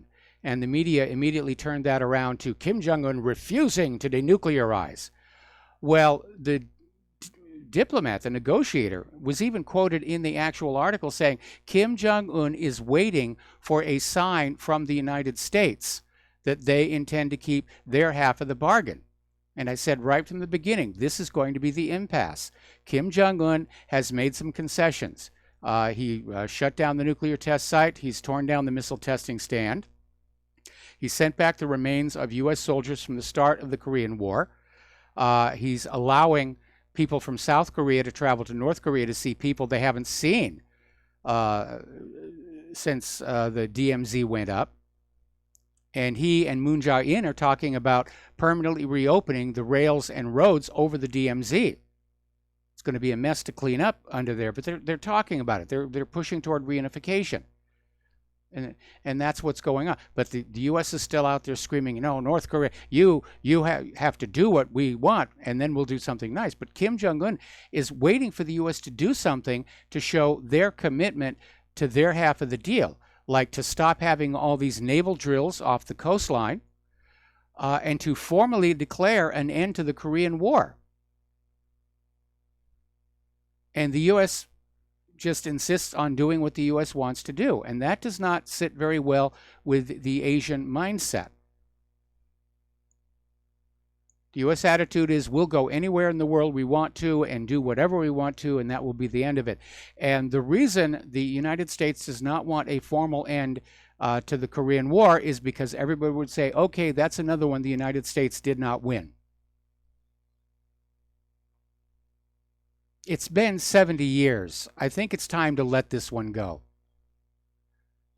The U.S. government has this habit of just holding a grudge forever when things don't go their way. I mean, look how long they've kept the blockade, the embargo against Cuba over the Bay of Pigs, proving the U.S. can hold a grudge forever. Now, there's been a bit of a dust-up down in Venezuela. It was revealed over the weekend in the media that the Trump administration was holding meetings with opposition leaders, rebellious officers inside Venezuela's army to try and urge them to carry out a military coup against Maduro. And it was an astonishing revelation to go public. And Venezuela has now announced plans to hold a massive march tomorrow against Washington's now confirmed attempts to meddle in that country's internal affairs. See, it's bad when other countries do it to us, but it's okay when the U.S. does it to other countries because we're the exceptional country. We're the indispensable country. We're the greatest nation on earth. We have a right to just meddle with other people's countries, but they shouldn't meddle with us. Alrighty, getting on back to the anonymous New York Times op-ed author. Everybody is out there with their speculations here. As that caller mentioned, John Bolton's name is now on the list. But Mike Allen of Axios is saying his analysis, whoever it is, they're not that senior. That the media, anytime they're quoting an anonymous source within the government, they'll use the word senior to make it sound much more important. But this could be a very low-level person. Now, Michael Caputo says he knows who wrote the anti-Trump New York Times op-ed, and it's actually a woman. So, Judicial Watch has now issued a statement on the Department of Justice Inspector General report on the Clinton email investigation and denounced it as destroying the credibility of the Department of Justice and the FBI. Really? I didn't know they had any left. But basically, the report confirms what Judicial Watch investigated and revealed for nearly 2 years. The Obama Department of Justice and FBI investigation of Clinton was rushed, half-baked, rigged, and irredeemably compromised by anti-Trump and pro-Clinton bias and actions. By the way, little story is surfacing. You know when they seized the files off of Anthony Weiner's laptop? Apparently, there was something that was described in the James Comey files, the FBI files, as child crimes. Now, whether that was Weiner's sexting or something else, we don't know, but that was never made public. Former U.S. Vice President Joe Biden has returned to Instagram and has drawn 1 million followers, or we're being told he's getting 1 million followers, and that is fueling speculation he might be planning to run for president in 2020. Boy, have you noticed how totally subsumed our entire society is in the political process? This entire year has been all about the midterms. They're already talking 2020. You know, in other countries, there are actually limits to the campaign season. That the campaign season starts only so many months before the election, and then everybody's talking about politics, but the rest of the time, the government is there taking care of the country and its people, which we don't get a lot of here in this country. The hearings for Kavanaugh are now over, and it's pretty much assumed that he will be confirmed, but there is a little bit of a wrinkle. Apparently up in Alaska, Senator Lisa Murkowski may be forced to vote against Kavanaugh's nomination. And it has nothing to do with Murkowski being pro-choice and Kavanaugh being anti-abortion. The reason is that Murkowski's seat in the Senate was dependent on votes from Native Alaskans who are fiercely opposed to Kavanaugh's nomination. It was because of tribal communities that she won re-election in 2010. So if she hurts them, that may be the end of her political career. Now, in 2010, Murkowski lost the GOP primary to a Tea Party challenger. She then ran as an independent and started a write-in campaign, and to everyone's surprise, actually won the election because of the support of Alaska Natives. And she hasn't forgotten that. So we'll see what will happen with there. All right, a little bit of economic news. Bitcoin rival Ether is leading the 640 billion with a B cryptocurrency slump amid trading suspension. And I hate to say I told you so, but when Bitcoin and all this stuff started up, I kept saying it's got the smell of tulips around it. And it's looking like, sadly, that I was right. And I'm sorry for all those people who got burned in it. And if you don't know what I mean by smell of tulips, go on out on a search engine like DuckDuckGo and search for tulip mania. And it's history's first recorded instance of an out-of-control investment bubble that went boom, and it caused a huge amount of damage. Now, there's an article here from Information Clearinghouse, and it's responding to the latest claims that the economy created 200,000 new jobs in August, and they're all in these low-paid domestic service jobs, transporting and selling goods, ambulatory healthcare services, waiting tables, mixing drinks.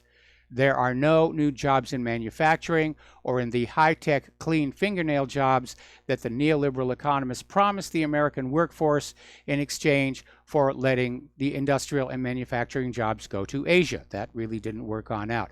Now, the real mystery is how these jobs can possibly have been created when the Bureau of Labor Statistics household data is showing the civilian labor force declined by 469,000 in August, and that 692,000 Americans dropped out of the labor force in August. The numbers don't line up. We're being lied to again. Oh, my stars and garters.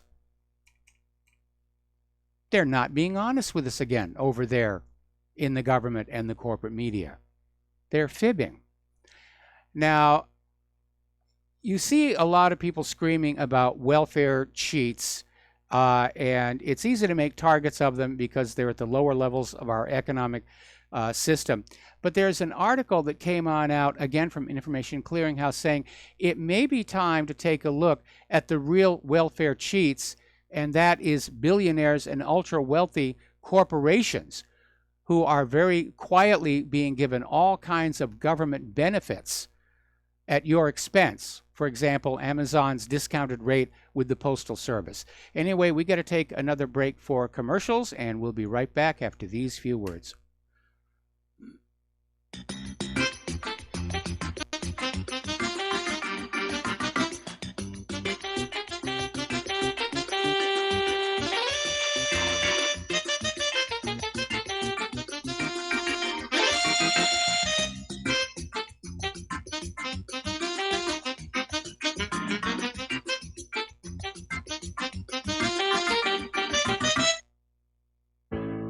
Many people write us about their experience with Extendivite. Allow me to read you a few from Amazon.com.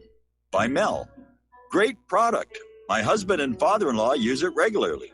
Both my husband and father-in-law have had significant change in their blood pressure and overall health. By Amazon customers. It works for me.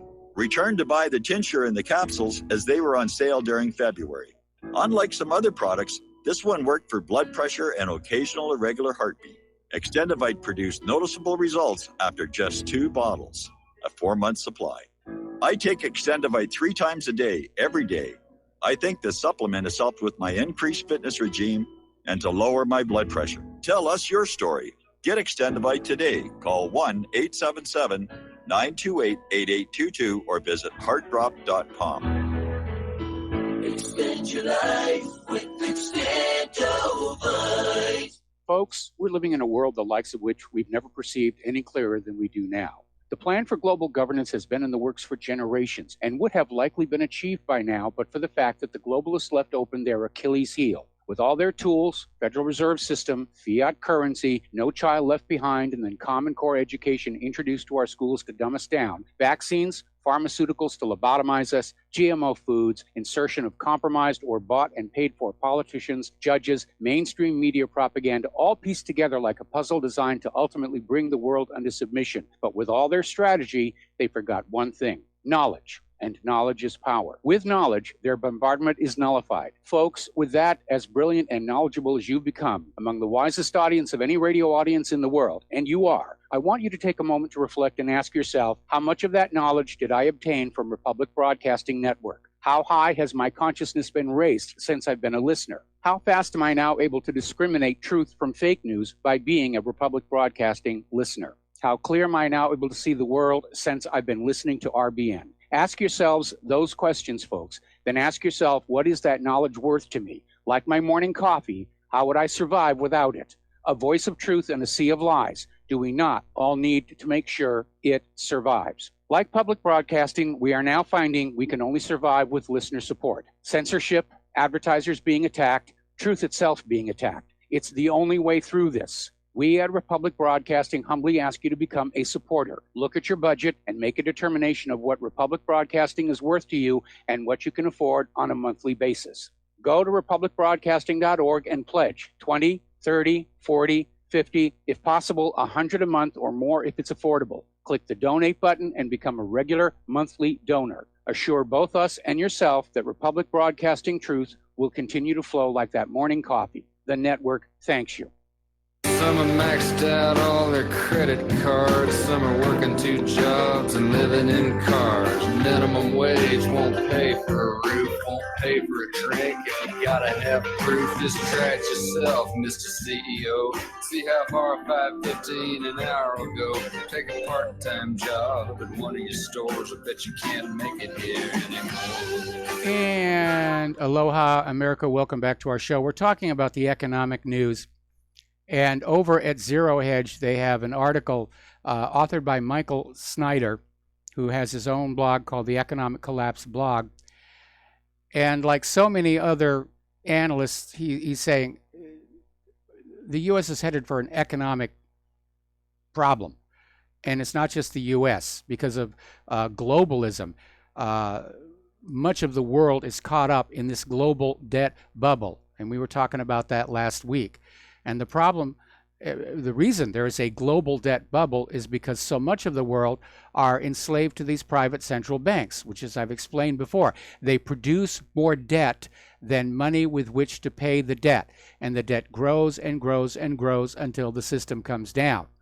Now, in the past, over the last 300 years that they've been playing this scam, when a nation with a private central bank collapsed, the other nations with private central banks would step on in and get them restarted. Keep the scam going, keep the people enslaved. But this article is underscoring something I mentioned a long time ago, that we could see the entire private central banking system around the globe come down all at once. And we're going to have to be ready with tar and feathers to make sure they don't try and start that scam up again. Because that's all it was, a legalized counterfeiting scam.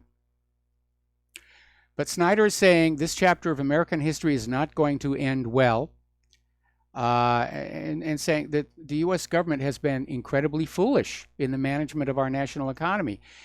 And I don't know if foolishness is a good word for it. They've been greedy, because they're aligned with their friends on Wall Street. And they're really not concerned about how you're doing. A lot of people have been chastising former President Obama because he's sort of broken with past tradition, which is where former presidents basically stayed quiet about their successors. But Obama's making the rounds out there. He's actually stumping for the Democrats for the upcoming midterms. And one of the things he's trying to do is take credit for the current economy, or at least how the current economy is being presented. It's being presented as a success. And Obama's saying, well, I did all of that, and you're seeing the result of the Democrats' effect here. And that's why you should vote for us again in November. So Obama's like a guy who couldn't open the jar for 8 years. Then Trump opens it, and Obama's running around saying, well, I loosened it for you. So nobody's really taking him all that seriously on any of this stuff. Tomorrow, of course, is the anniversary of 9/11, and we're going to be spending pretty much the entire show talking about that. One of the aspects of 9/11 is how on September 10th, 2001, the Secretary of Defense got up there, Rumsfeld got up there, and acknowledged the Pentagon had lost $3.5 trillion. And it turned out it was actually a lot worse than that. Should have been the financial military scandal of the year. But fortunately for Donald Rumsfeld, the next day, 9/11 happened, and the media was off and chasing Osama bin Laden. And where all that money went just was sort of forgotten. Well, it's happened again. Reuters is actually reporting that the United States Army's finances are so jumbled up, it had to fudge its accounts by trillions of dollars to make the books look like they're balanced. Nobody knows if money went missing. Nobody knows where it all went. They just cooked the books to say, see, it's all balanced. There it is. And the Defense Department's Inspector General came out last June and said the Army made $2.8 trillion in wrongful adjustments to accounting entries in 1 quarter alone in 2015, and $6.5 trillion for the entire year. And the Army did not have receipts or invoices to support any of those numbers. They simply made them all up.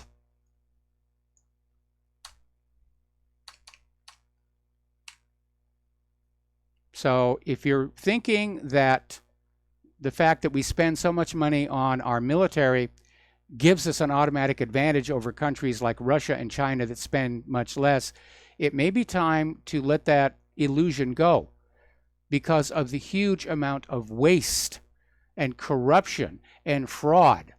The Pentagon is like a giant money motel. The money goes in, but it doesn't come out. And much of the money that has been poured into the defense establishment, mostly for offense, has been spent in all these other countries that the U.S. has been invading. So I'm not ready to assume that in a confrontation with Russia and China, the U.S. will automatically prevail. I'm actually very concerned that they won't be able to, and that they will resort to the nuclear arsenal. Anyway, we got to take another break for commercials, and we'll be right back.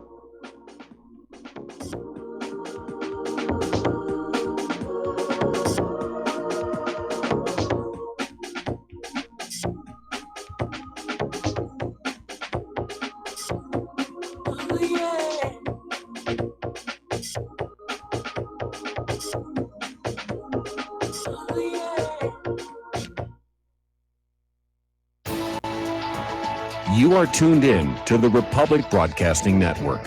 Visit our website by going to republicbroadcasting.org.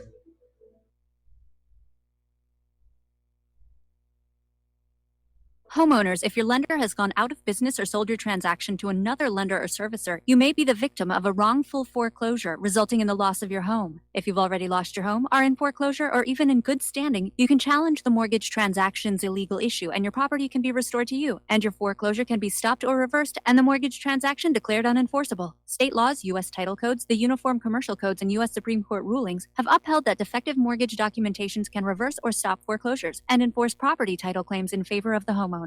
We are having successes in stopping the process of foreclosure, the enforcement of the foreclosure judgments, the sale of property, and evictions after the sale. We are not attorneys, and we don't give legal advice. We are a professional team of legal researchers, providing forensic mortgage audits and expert witnesses. We have the knowledge to produce the evidence and enforce laws regarding your legal issues. We've been in business for 12 years without a complaint. Consultations are free, and we provide a free title search to confirm if your mortgage has legal defects. Please call 855-253-3748. 855, the number 2, keep it today. I'm getting older and noticing that my body just doesn't work as well as it used to. So I like to keep fit as possible by hitting the gym a few times a week. Recently, I started having a nagging bicep pain, and it got so bad I couldn't even lift the weights. When I was complaining about it to a friend, he told me about Angioprim. He said chelation helps remove toxins, heavy metals, and cholesterol in veins and arteries that may cause blockages. You know, after just 1 week of taking Angioprim, the pain was gone, and now I'm back in the gym full strength. Scientific research proves the active ingredient in Angioprim has superior oral chelation action that helps promote cardiovascular health. So to learn more, go to angioprim.com. That's ANGIOPRIM.com, or talk to a trained consultant. Call Angioprim toll-free at 877-882-7221. You'll feel better with more energy. Call 877-882-7221 or go to the website angioprim.com. Without the right accessories, any guy can be off the mark. Whether you've invested thousands in your arsenal or you own a single trusted firearm, a visit to AROutfitting.com is in order. It's one of the finest online selections of tactical optics and AR parts and add-ons, like EOTech, quick target acquisition with no peripheral loss. Browse the full range of Nikon scopes and binoculars. AROutfitting.com can illuminate your world with Streamlight gun-mounted lights from keychain to large handhelds up to 1,100 lumens. Find some stability with Battenfield tactical bipods. AirOutfitting.com has CMMG gun parts, barrels, assemblies, handguards, part kits, and more, plus mag-full clips and magazines. I know I've got you excited, so take a breath. Head to AirOutfitting.com. The site's super easy to navigate and features a ton of technical info, including links to manuals. We also welcome vendor and manufacturer inquiries. Remember, if you don't see it, we can get it at AirOutfitting.com. We will not go down in the night without a fight. You can burn up our mosques and our homes and our schools, but our spirit will never die. We will not go down in Gaza tonight. And aloha, America. Welcome back to our show here. And we're going to talk about immigration and refugees and that kind of stuff here. Ann Coulter was on Tucker Carlson's show saying that Trump just needs to build the wall and not wait for Congress because we're being invaded, which is absolutely accurate. And Coulter said Trump's getting bad information from his staff and cited as an example the false claim Assad used chemical weapons on his own people, which she said was later shown not to be true. So I'm not the only one who's thinking that what we're seeing coming out of the White House is not necessarily Trump himself, but Trump being manipulated by those around him. Trump needs to remember he is the president, and he's got to put on those presidential brass knuckles. And he's got to start making some decisions here. He campaigned on stopping the illegal immigrants, and he's got to understand that the Democrats are counting on the illegal immigrant vote to retake Congress this November. And if they retake Congress, they're going to try and impeach him. And all the investigations into Obama and the FBI and the Department of Justice are all going to be shut down.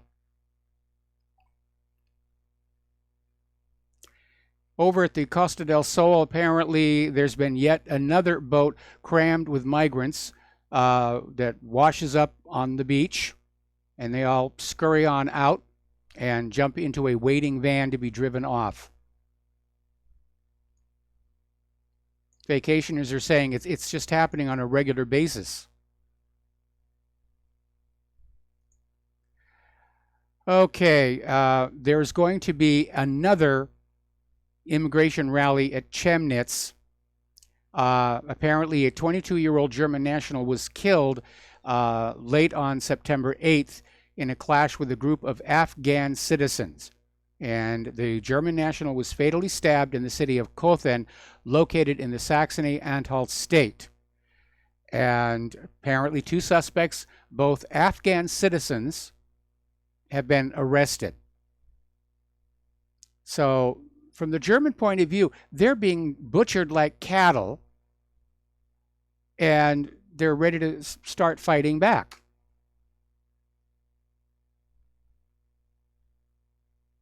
Now, the anti-immigration party in Germany, to nobody's surprise, is surging in popularity.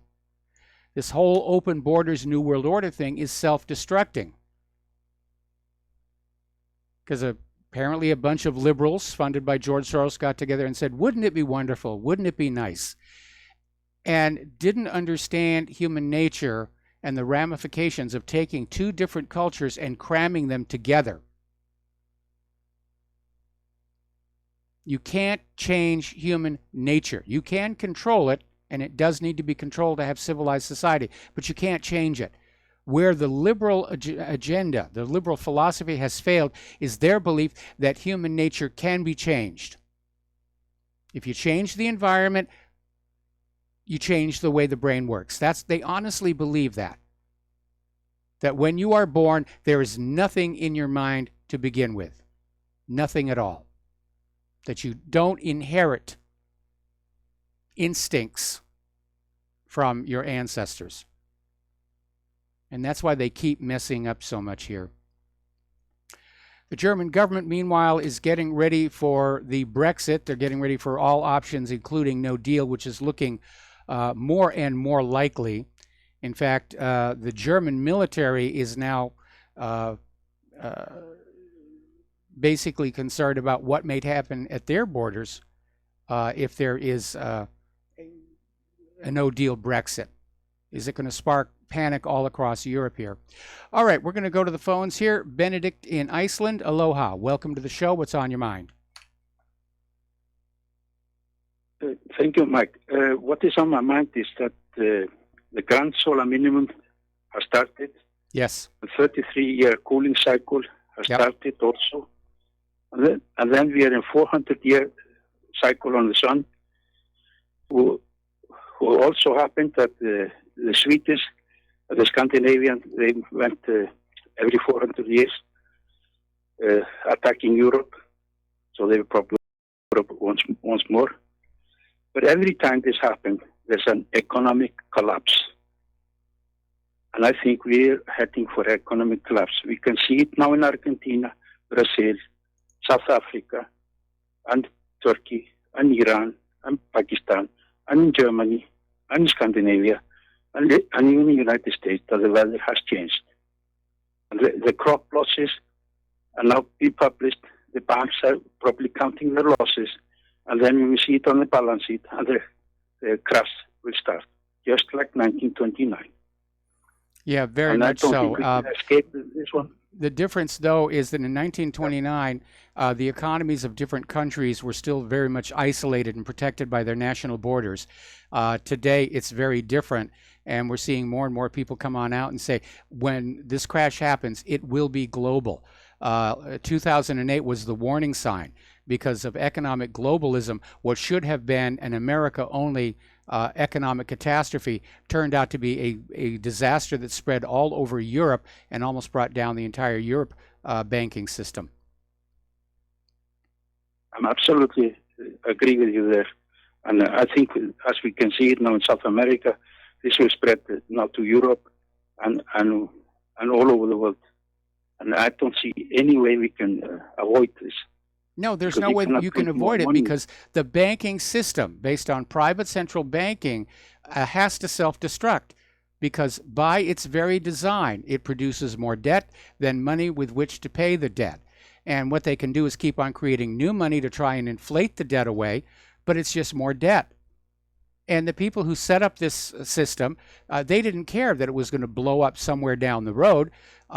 They enjoyed their lives of wealth and privilege and luxury, and they had lots of wild parties, and they thought life was really being very good, and they went to their graves perfectly happy with the lives that they had led, and completely unconcerned that somewhere down the road there has to be a crash that is going to hurt ordinary people, because bankers don't care about ordinary people. Bankers care about money. That's why they're bankers. I agree with you. The last time when this happened in Europe, Europe went into 30-year war and half the population died. Yes. That's how bad it was. So we can expect a hell going loose, and we can see the pirates are starting now in Venezuela, but they will be all over Europe. Everybody who has boat will go try to find the food. Yeah, I fear that you're right. I fear that you're right. And it's very frustrating for me because I've spent 1/3 of my entire lifetime trying to get the world off of this course toward a global war. And we've seen all these disasters like Gulf Oil, Fukushima, that are straining an already overstressed food supply network. And I don't know, maybe the depopulation people are out there cheering for the war because, yes, let's kill off all the human beings and nature will return and it will be beautiful. Reminds me of one of the last Tom Clancy books I really enjoyed was called Rainbow Six. And that was actually the storyline where a bunch of ultra-rich people who'd become billionaires decided they didn't want to deal with ordinary ikipu human beings anymore, and they were going to start a major Ebola pandemic to which they were already immune. And they were just going to wipe out the majority of the human race and let nature come on back, and they just thought that was going to be beautiful. There are all kinds of sick people.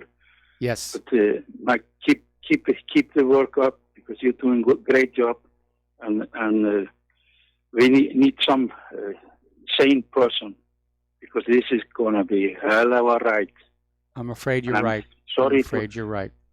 You heard about the Grimm stories, the German story, Grimm stories, Hans and Greta.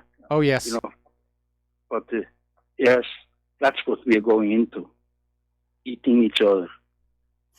Well, I thought they ate a witch, or the witch wanted to eat them. Yeah. It's been a while since I was a kid. Anyway, Benedict, thank you very much for the phone call.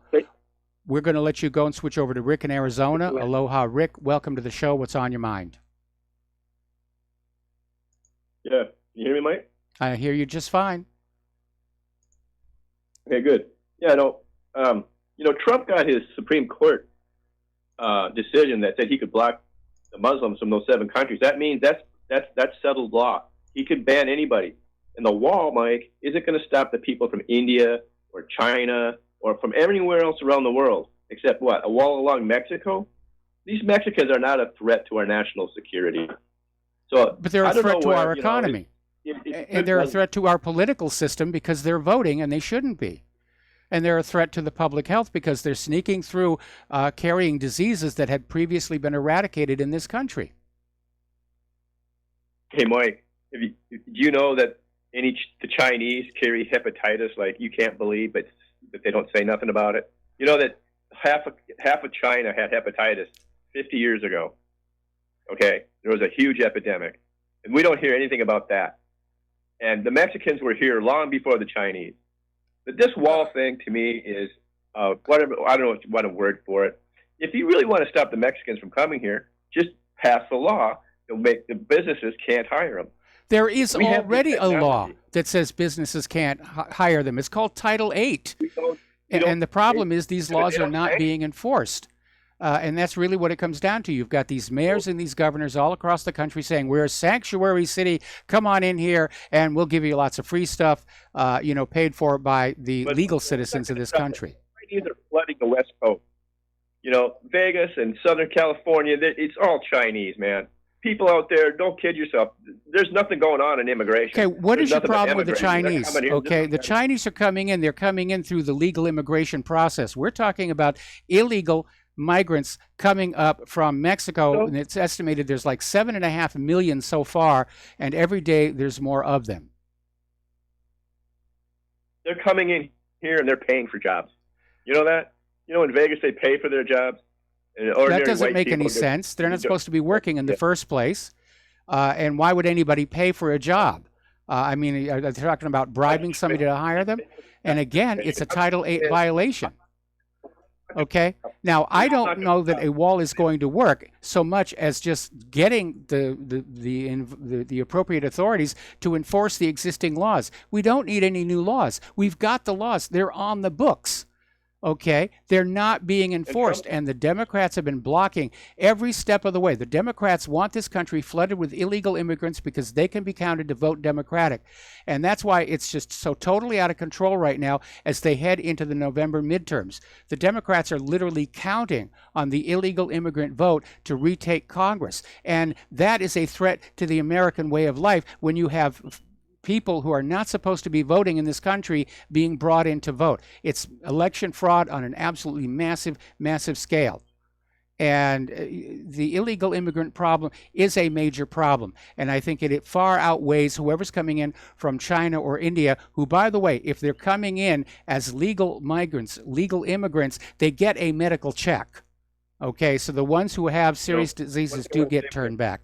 Anyway, thank you for the call, Rick. We're going to let you go. And we're going to take another phone call from Dan in Illinois. Aloha, Dan. Welcome to the show. What's on your mind? Quick.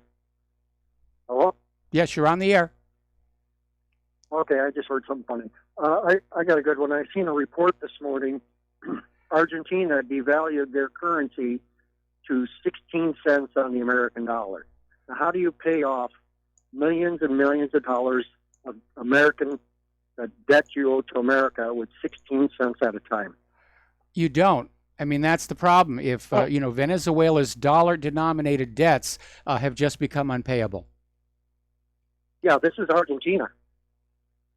They're in the same boat, and it's and Brazil is going down, and yep, they just shut the whole continent.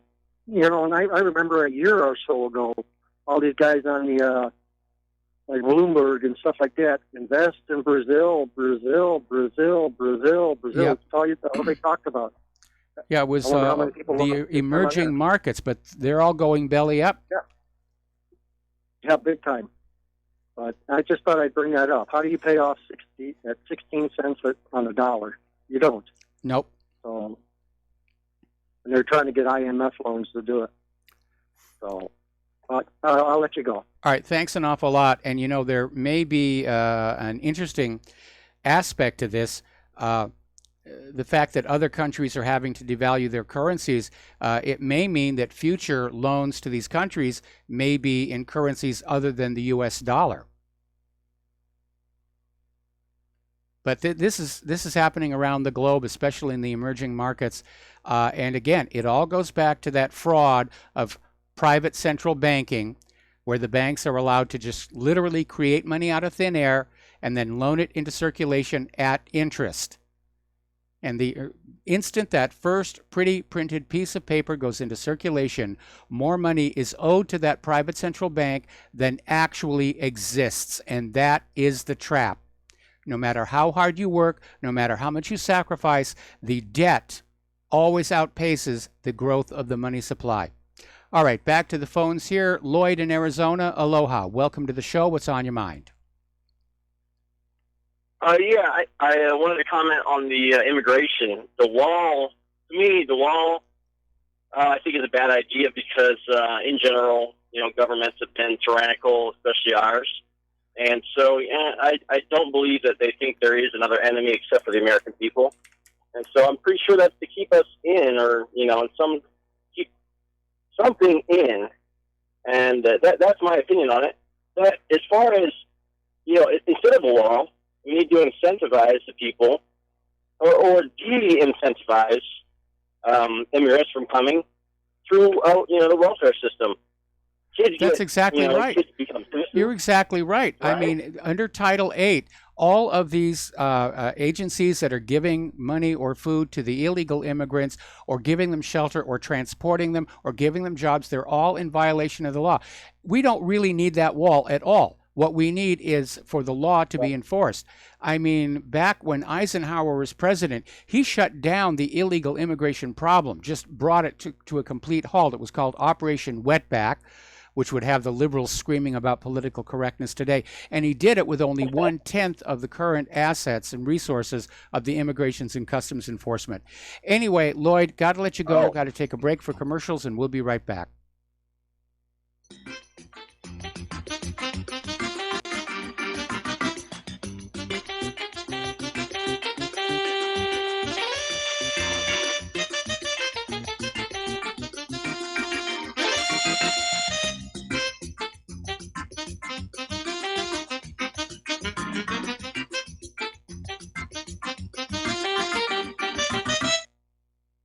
Corporate media dominates the American opinion. Finding independent voices that counter this avalanche is becoming increasingly difficult. With the endless corruption running rampant throughout our government, independent voices are needed more than ever to battle the offensive against our freedoms and liberties. As a listener of RBN, no one understands this concept better than you.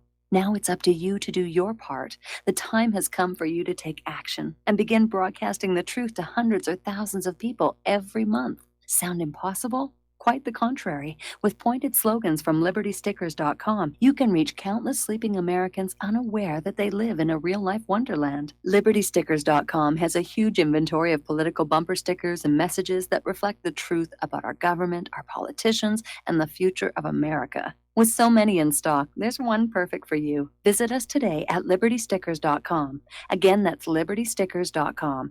Do your part. Your voice is important. Let it be heard.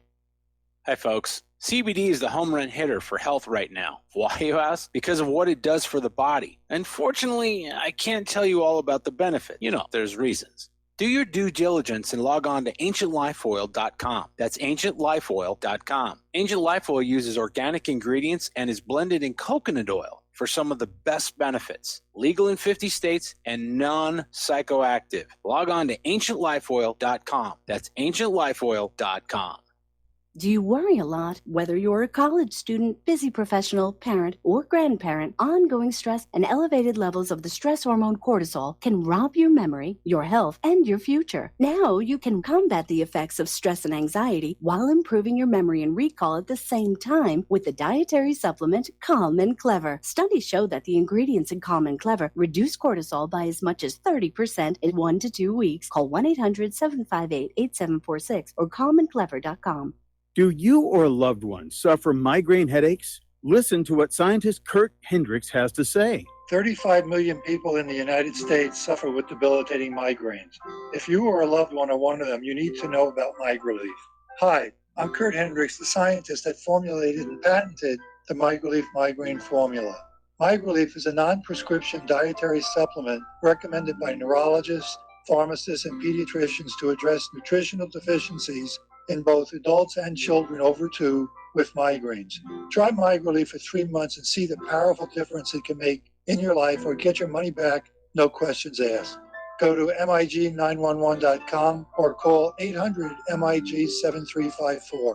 You can change your life today. So if you suffer from migraines, don't wait. Call 800-MIG-7354. That's 800-MIG-7354 or visit MIG911.com.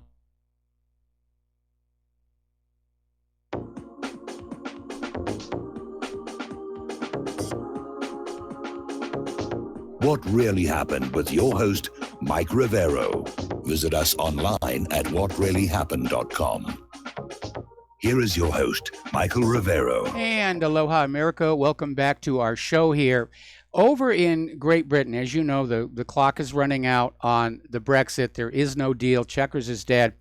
And it's looking more and more like there's going to be a no-deal Brexit, which is going to cause instant hardship in Great Britain because all of their trade with the rest of the European Union is about to get cut off. And that's going to lead to a lot of shortages. And so the police are bracing for potential riots. In fact, there's even talk of bringing the army in to help maintain order in the event of a no-deal Brexit. So it's kind of a doomsday forecast. I don't understand why the pro-Brexiteers are not already out there trying to set up new deals for trade ready to go into effect the instant Brexit happens. That's what makes sense to me. Now, Boris Johnson is basically, he's under attack, a lot of smear job going on him, but he's out there saying that he doesn't think Theresa May will be in power for too much longer. And apparently Boris Johnson is thinking that he'd look pretty good at number 10 himself. Now, story coming out of Breitbart, 40% of Jews would seriously consider leaving Great Britain if Corbyn becomes prime minister. Well, I wouldn't get too worried. Look at all the celebrities who promised they would leave the U.S. if Trump won the election, and they're unfortunately, sadly, tragically still here. And I'm not the only one who's saying it's nonsense. Apparently, Professor Jonathan Rosenhead of the London School of Economics is saying it's ridiculous. It's nonsense. And of course, they're still pushing anti-Semitism, even though the Tories caved on in and adopted that ridiculous definition of anti-Semitism that says criticism of Israel's government is anti-Semitic. That is a dangerous, dangerous situation. Now, Subway sandwich shop, as you know, you go on in there, you pick out the meats you want, and you put your sandwich together. They sort of tend to be healthy. But apparently, 185 branches across Great Britain and Ireland have gone halal only. They are removing the ham and bacon from these 185 stores after strong demand from Muslims. Now, it's one thing for Subway to offer halal meals to cater to the Muslim customers who want them, but quite another to stop carrying the traditional ham and bacon the British and Irish want.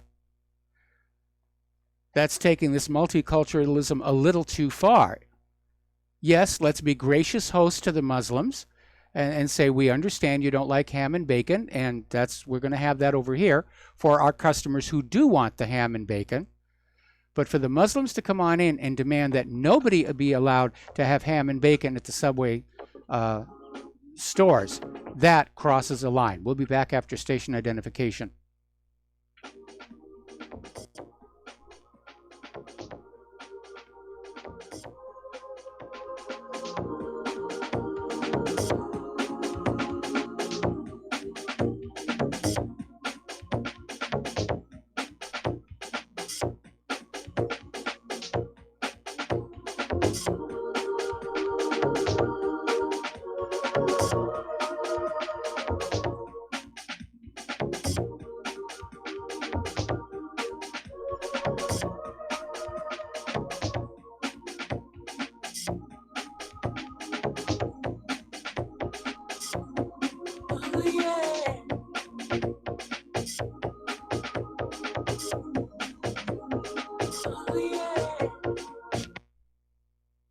Homeowners, are you in foreclosure, expecting to be served with a foreclosure lawsuit, or suspect your lender has coerced you into an illegal mortgage transaction? A huge number of mortgages made in the last 10 years have legal issues and are possibly defective. State laws and the U.S. Supreme Court have upheld that defective mortgage documents are grounds for foreclosure defense and for counterclaims in favor of the homeowner. If your mortgage has been sold or assigned since closing the loan, it may be defective and you may be paying the wrong party, and the lender may not have standing or the right to foreclose or collect payments under the law. If you would like to know if your mortgage is legal or not, or know if you are paying the right party, we can help. Our initial consultations are free of charge. We are not attorneys. We are legal researchers and work closely with experienced lawyers who know how to help you find the evidence to help you keep your home. Call toll free 1-855-2-KEEP-IT. That's 1-855-2-KEEP-IT today. You're listening to the Republic Broadcasting Network because you can handle the truth.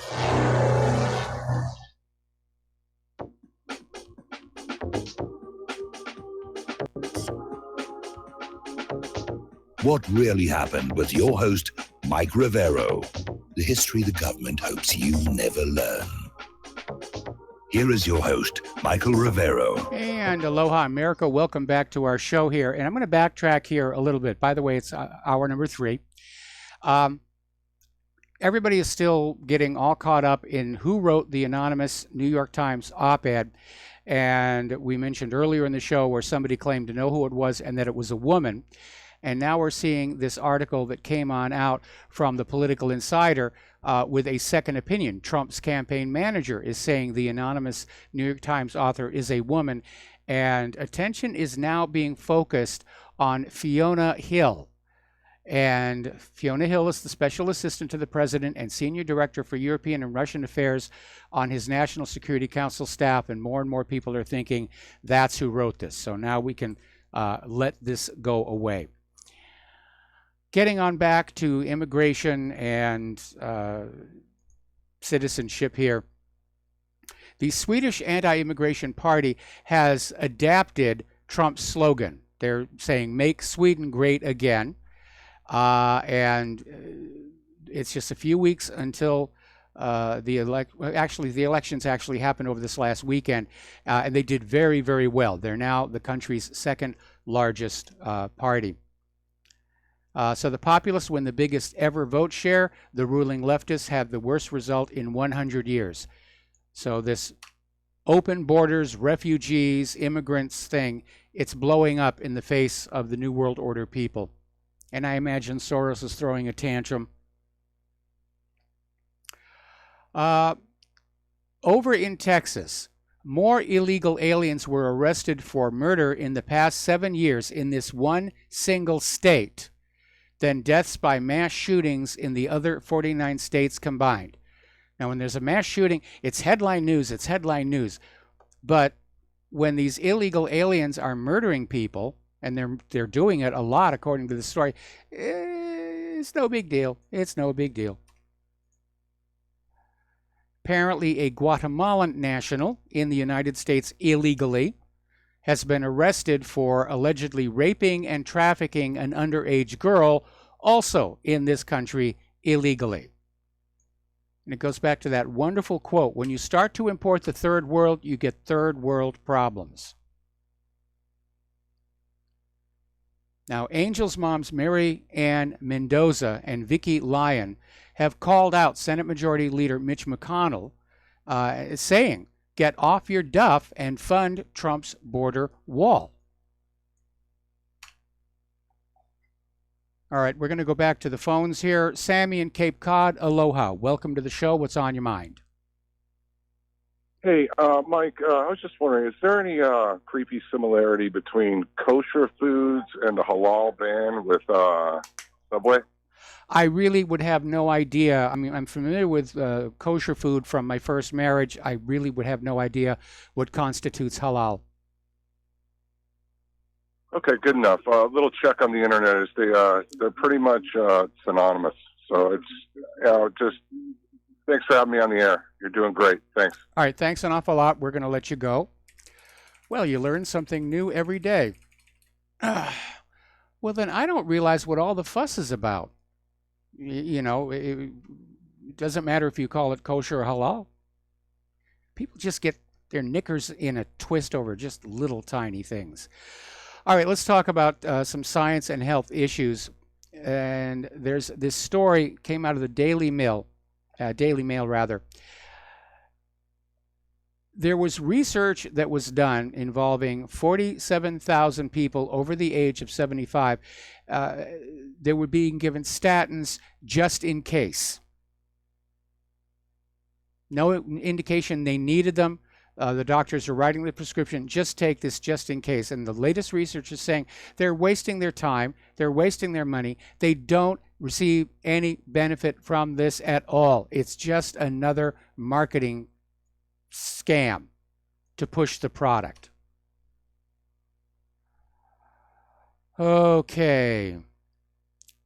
U.S. lawyer Robert Kennedy Jr., in an interview in Euronews, funny how he gets a lot more exposure over in Europe than he does here in the United States, is saying that his organization is now in possession of documents about Monsanto's activities in Europe.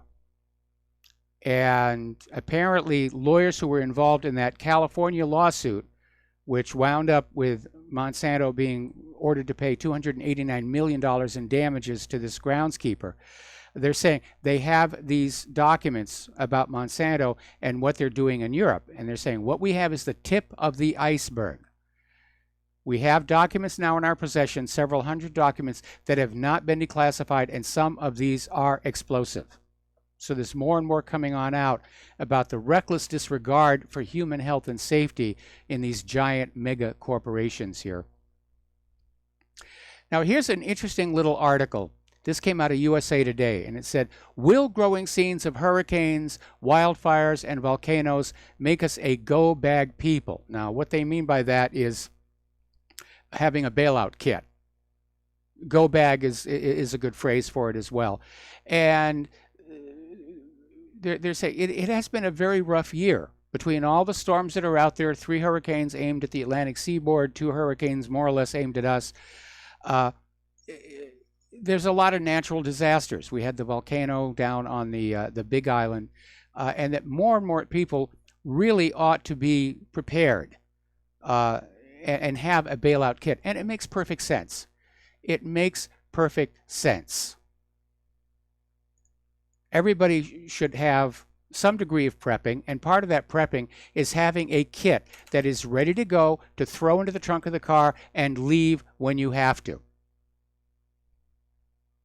And what you have in that bag that goes in the trunk of the car is as much water as you can lift, freeze-dried food, extra medication, radio, batteries, all that stuff. You know the drill. You've been down there. What's really interesting is watching what happened here on Hawaii. We had Hurricane Lane, and it was headed our way, and people who were not preppers stormed the stores and panic bought everything they could. There were reports of price gouging. It was just a zoo down there. Claire and I made the mistake of doing our regular weekly shopping. It didn't even occur to us we were going to run into that. And we did. It was just insane there. Okay, so after Lane turned into lame, at least here on Oahu, those same people tried to take back all those supplies to get a refund, which caused a little bit of friction.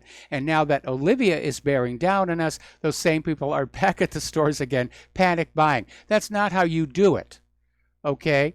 You get storable food, and I mean long-term storable food in special containers. The containers the food comes in from the supermarket are not designed to last. You need to either look online or find a prepper store in your area and basically stock up on, water storage. Water's the most important thing. Possibly, if you've got room, an emergency generator. And it's just part of your permanent lifestyle. Now, speaking of Olivia, it is expected to be on top of us here on Oahu on Wednesday. So if we're off the air and you're hearing a best of tape, rather, that's the reason why, because we're being told this will actually be a lot worse than Lane was for us here on Oahu. So as soon as this show is over, I'm going back on out to the prep shed and pulling out all the lanterns and getting everything ready to go again. We're going to do a shout out now to our on-air affiliates who are just now rejoining our network. And if you've never been to Yellowstone, you ought to make a point of going. It really is one of the most beautiful places on Earth. And I know a lot of people are concerned about the supervolcano, and there is a concern, but no indication it's going to erupt in our lifetime.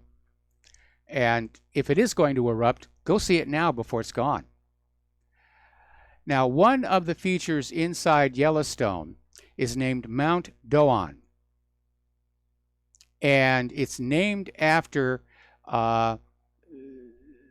this individual this Army Lieutenant Gustavus Doan, who basically led a massacre against the Pi'ikani people on the Montana River bank. And now the Native Americans are agitating, basically saying, we need to rename that mountain. It's been named for somebody who committed, massacres here on this land, and they shouldn't be honoring that man. Now, the reason they named it for him is that after the period of massacring Indians, he went on to become an explorer in the region, and that's why he got his name on the mountains. But the Native Americans they're not too happy about that. Okay. As you know, we had a situation last week where 4 aircraft showed up at airports with sick passengers in a very short interval of time.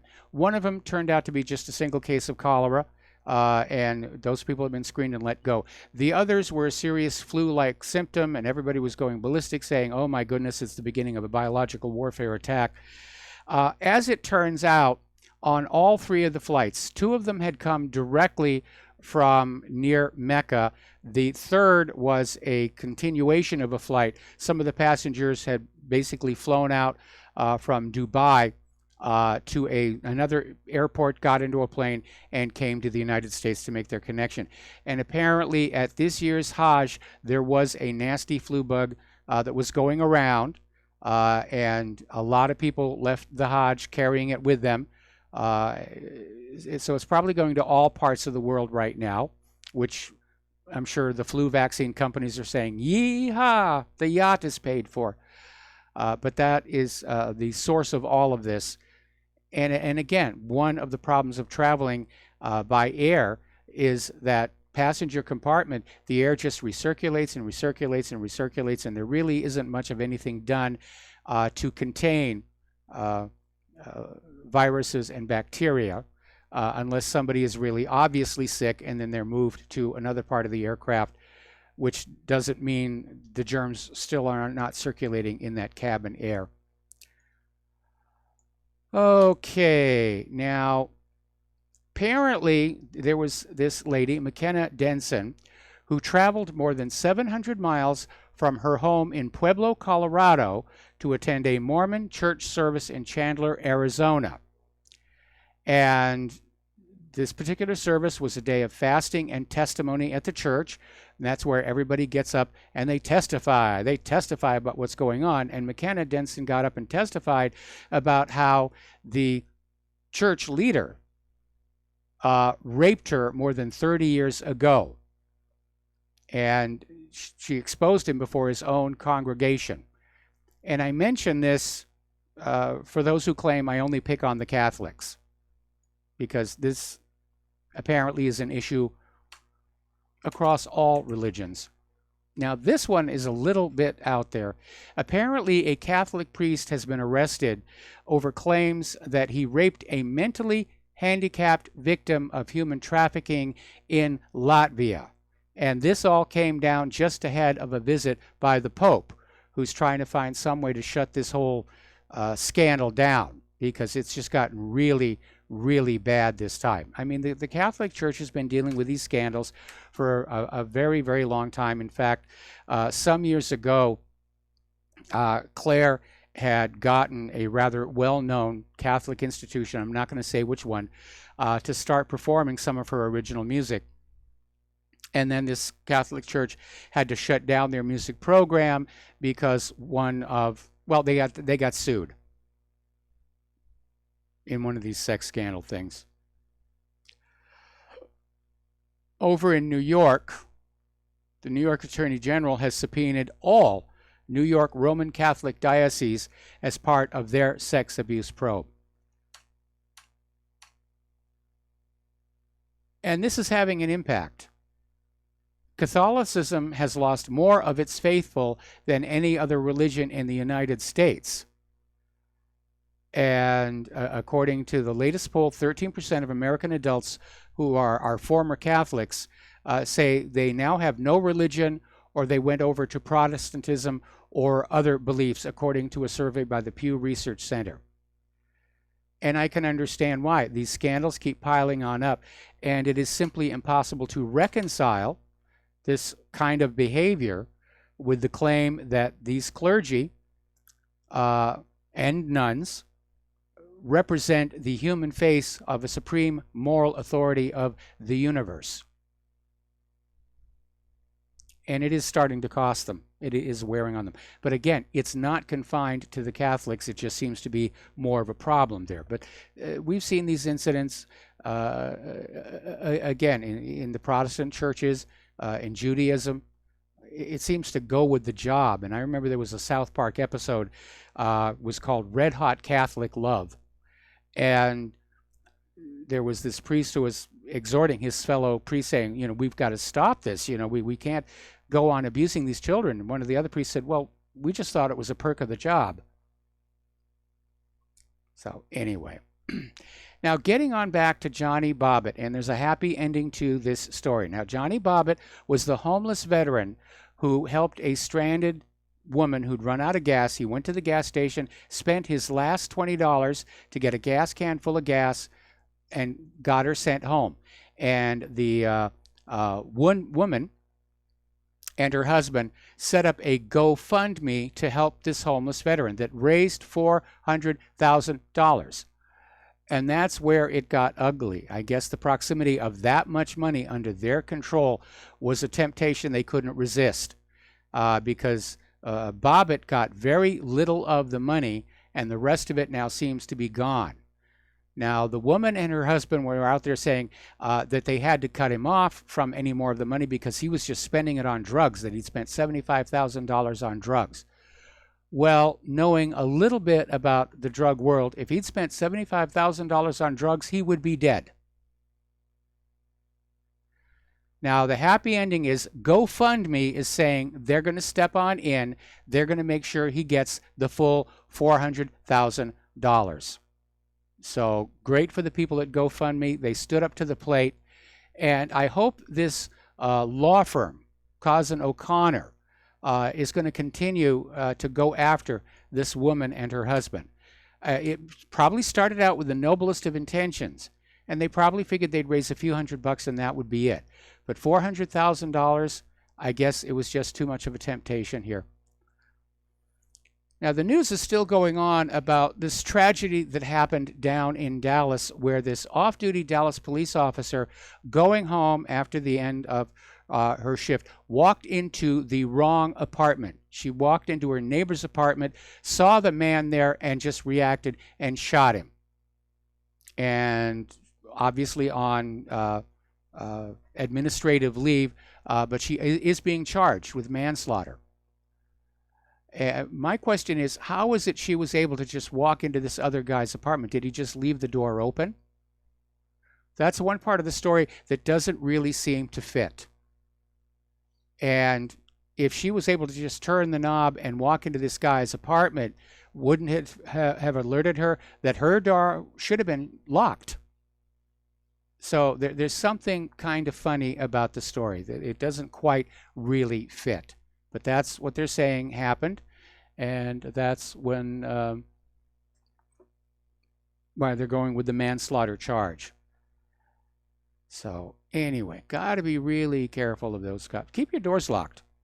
And I know everyone views a world where you can leave your doors unlocked as an idyllic utopian paradise, and there have been times and places I've lived where that was actually realistic, because there was a lot of room around where we were living, and we could leave the door unlocked and just come and go.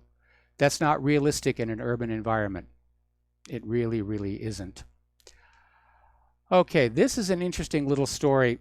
As you know, there has been this real push of the transgender agenda of trying to get rid of the idea that there are male and female and instead substitute this spectrum of sort of blended genders and how we have to treat each and every single one of them as a privileged, protected group. Now it is being driven down to the education system at a very low level. More about that when we come back from these commercials.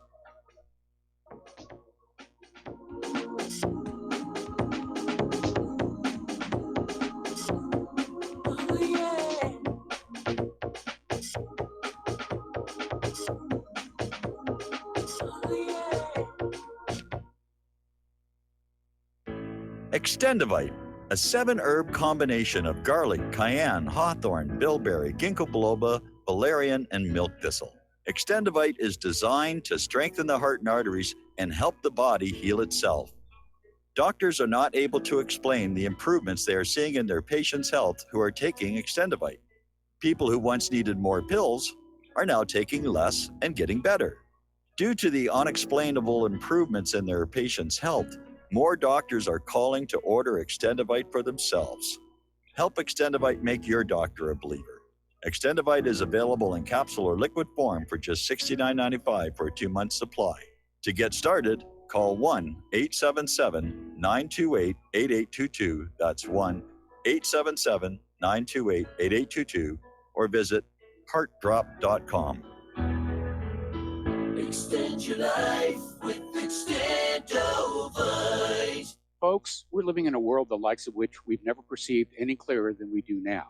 The plan for global governance has been in the works for generations and would have likely been achieved by now, but for the fact that the globalists left open their Achilles heel. With all their tools, Federal Reserve System, fiat currency, no child left behind, and then Common Core education introduced to our schools to dumb us down, vaccines, pharmaceuticals to lobotomize us, GMO foods, insertion of compromised or bought and paid for politicians, judges, mainstream media propaganda, all pieced together like a puzzle designed to ultimately bring the world under submission. But with all their strategy, they forgot one thing: knowledge. And knowledge is power. With knowledge, their bombardment is nullified. Folks, with that, as brilliant and knowledgeable as you've become, among the wisest audience of any radio audience in the world, and you are, I want you to take a moment to reflect and ask yourself, how much of that knowledge did I obtain from Republic Broadcasting Network? How high has my consciousness been raised since I've been a listener? How fast am I now able to discriminate truth from fake news by being a Republic Broadcasting listener? How clear am I now able to see the world since I've been listening to RBN? Ask yourselves those questions, folks. Then ask yourself, what is that knowledge worth to me? Like my morning coffee, how would I survive without it? A voice of truth in a sea of lies. Do we not all need to make sure it survives? Like public broadcasting, we are now finding we can only survive with listener support. Censorship, advertisers being attacked, truth itself being attacked. It's the only way through this. We at Republic Broadcasting humbly ask you to become a supporter. Look at your budget and make a determination of what Republic Broadcasting is worth to you and what you can afford on a monthly basis. Go to republicbroadcasting.org and pledge 20, 30, 40, 50, if possible, 100 a month or more if it's affordable. Click the donate button and become a regular monthly donor. Assure both us and yourself that Republic Broadcasting truth will continue to flow like that morning coffee. The network thanks you. When all this twisted steel was swept away, did these remaining holes reveal what's really happened? And aloha, America. Welcome back to our show here. And we're talking about the transgender agenda. Send something to control room here. So there's this article that came out from the BillMuhlenberg.com website, and it says that these activists are now targeting vulnerable children. And last week we had this story where researchers were saying that a lot of these kids who were saying they were transgender were simply persuaded, like peer pressure or by these so-called trans activists. And they're not finding transgender children, they're trying to create them. They're grooming these vulnerable children to just be very, very confused about their gender identity. And again, I think that this is part of that whole New World Order of getting us so confused about who we are and what we are that we really can't function, and we're going to be easy to control. But they're basically down there hitting these vulnerable kids and trying to convince them they're not boys or they're not girls, there's something in between. Another story, this one coming out of the Daily Mail. Apparently, parents are threatening to keep their children home from school after the Little Lever School in Bolton, Greater Manchester, decided they were going to set up unisex toilets. And there's now a huge campaign against the unisex toilets, started on Facebook. Now, for adults, maybe. And I say that because when I was working on a film production in Rome, the company where I worked had a unisex bathroom, which was there were individual stalls where you went to do what you were going to do, and then there was a shared area where you washed your hands. And actually, it was a very, very pleasant environment. Okay? But for little kids, I think it's a little too soon. Anyway, we're going to take a caller on the line now. Ryan in Cleveland. Aloha, welcome to the show. What's on your mind? Can you hear me? I hear you just fine. All right, good. Well, I'm going to tell you, I got 3 topics, but it's one topic in the same, and then I'll hang up and I'll listen to you. I do it that way best. Okay. The first one is, the guy spent $75,000 on drugs.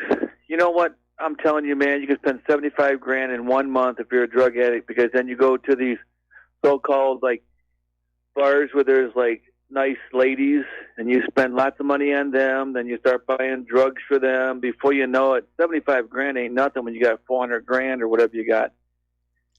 And, well, he didn't have the $400,000, and the veteran is disputing that claim. He's saying, no.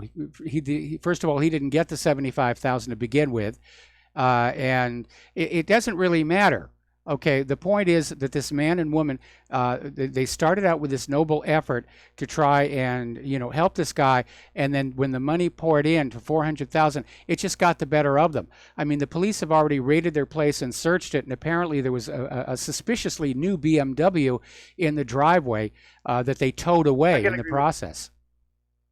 Yeah, I totally agree with you on that. But what I'm saying is when you're saying, well, he has $70,000 to spend it, he'd be dead. No, not necessarily. He'd be doing his drugs all month, but all of a sudden he has a lot of drug friends because they realize he has money, and then the girls at the club, they love him, and it's pretty easy to spend that much money when you got that kind of money, especially when you're a drug addict and you haven't had it. But, though I agree with you, they probably did steal it, but he wouldn't be dead necessarily. The other thing is, with the drugs, the one thing is, in 1917 or 1919, they actually had to pass a constitutional amendment to outlaw alcohol. So how the federal government can outlaw any other kind of drug without passing a constitutional convention is beyond me, which means all these federal drug laws, to me, are unconstitutional. And the third one is... if you legalize drugs and you sold like cigarettes or beer, you would have a lot less people dying, because the biggest factor is when you go out to buy drugs, you go to the corner and there's like whoever who stands on the street corner, and you have no idea what's in that drug. You're just hoping it's good.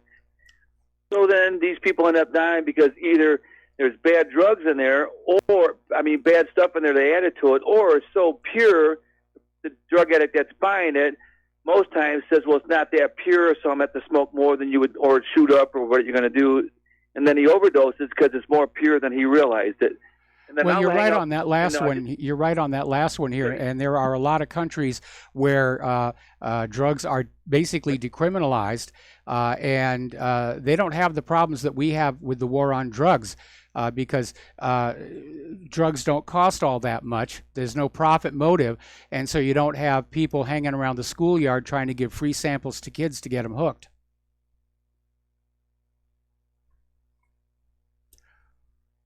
Okay, Ryan dropped, which is fine. We're coming up now on a commercial break, and we'll be back after these words from our sponsors. Stay tuned.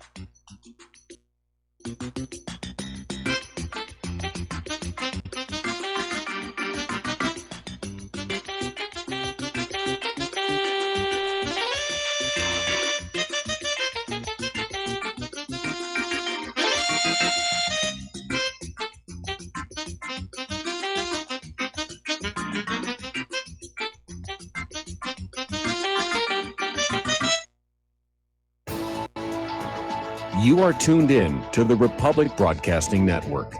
Visit our website by going to republicbroadcasting.org.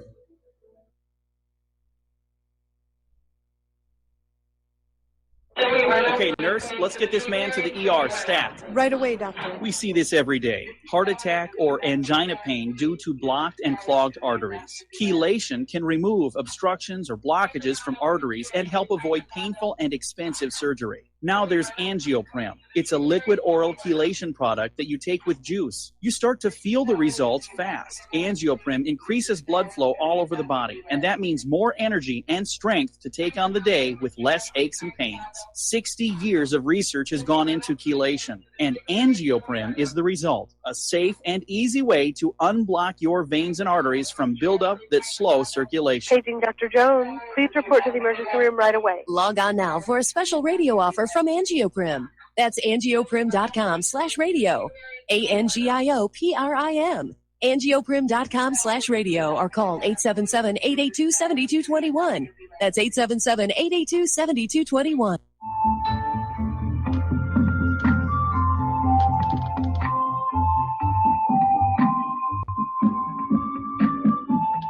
Do you know there is an ongoing war right here in America? Are you aware that U.S. citizens have been classified as enemies of the state since 1933? Have you recognized that our entire government is really a vast network of interlocking corporations engaged in commerce? Look up Title 28, Section 3002. Tune in to In Defense of Humanity on Saturday nights at 7 p.m. Central Time. Find out what's really going on and learn how to protect yourself and your family as flesh and blood men and women living in a corporate reality.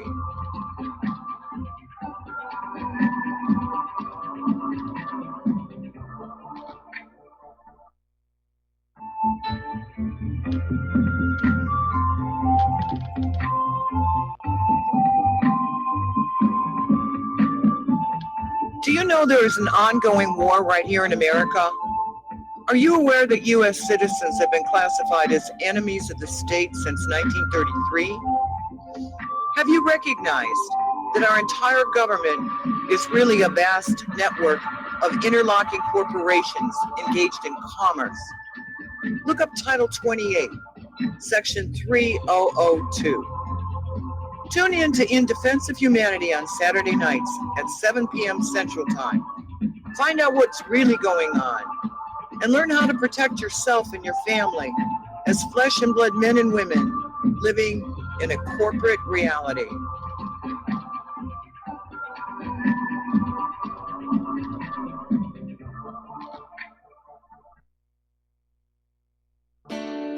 We the people, in order to form a more perfect union, establish justice, ensure domestic tranquility,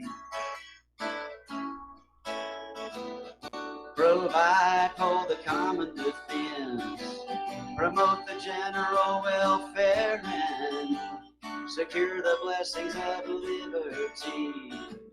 to ourselves. And Aloha America, welcome back to our show here. And we're going to go right to the phones here. James in Ohio. Aloha, James. Welcome to the show. What's on your mind? Hi. I kept wondering, or I was, about why they keep pushing these poison gas attack hoaxes and then the Skripals too. And then it hit me because it worked so well the first time. You know. Actually, it didn't work all that well the first time. You know, in fact, to be very honest, ever since Saddam's nuclear bombs turned out not to exist, every one of these false flags has gotten off to a rocky start. But they keep doing them because they can't think of anything else to do. What I mean is that poison gas, a fake poison gas, is kind of a holy idea to these people. Because when I say the first time, I mean like in post-World War II, you know, the fake poison gas really went over well. It was like the keys to the whole world. And the other thing, I watched Alex Jones's show Sunday, and I was actually pleasantly surprised. I'm beginning to think the censorship is having a good effect on it.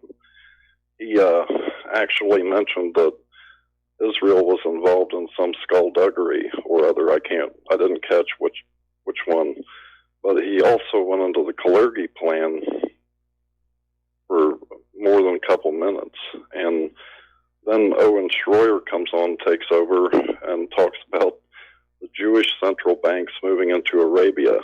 I wonder if these are just mistakes or accidents because of the stress, or if they're actually shifting their tune a little bit. Well, maybe they realize being on Team Zion is no guarantee of safety. I think it may be more of the latter because you know, Alex Jones right now may be feeling very, very betrayed because he's been a loyal supporter of Israel all these years. And if you look at top management at all these social media companies, it's the same sort of individuals we have in the regular corporate media. And so now Alex is probably feeling very much abused, and that there should have been a little bit more gratitude. But you know, they're making an example out of Alex Jones, and then at some point they're probably going to come after the rest of us. Right, absolutely. You know, the people walking around talking about these things, the conflicts between government and citizenry, like it's a sporting event or something. It's really not. I think, you know, if we don't straighten things out, we're pretty much going to suffer Soviet/cartel/ whatever jihadi atrocities, you know, at the point of a blade or worse.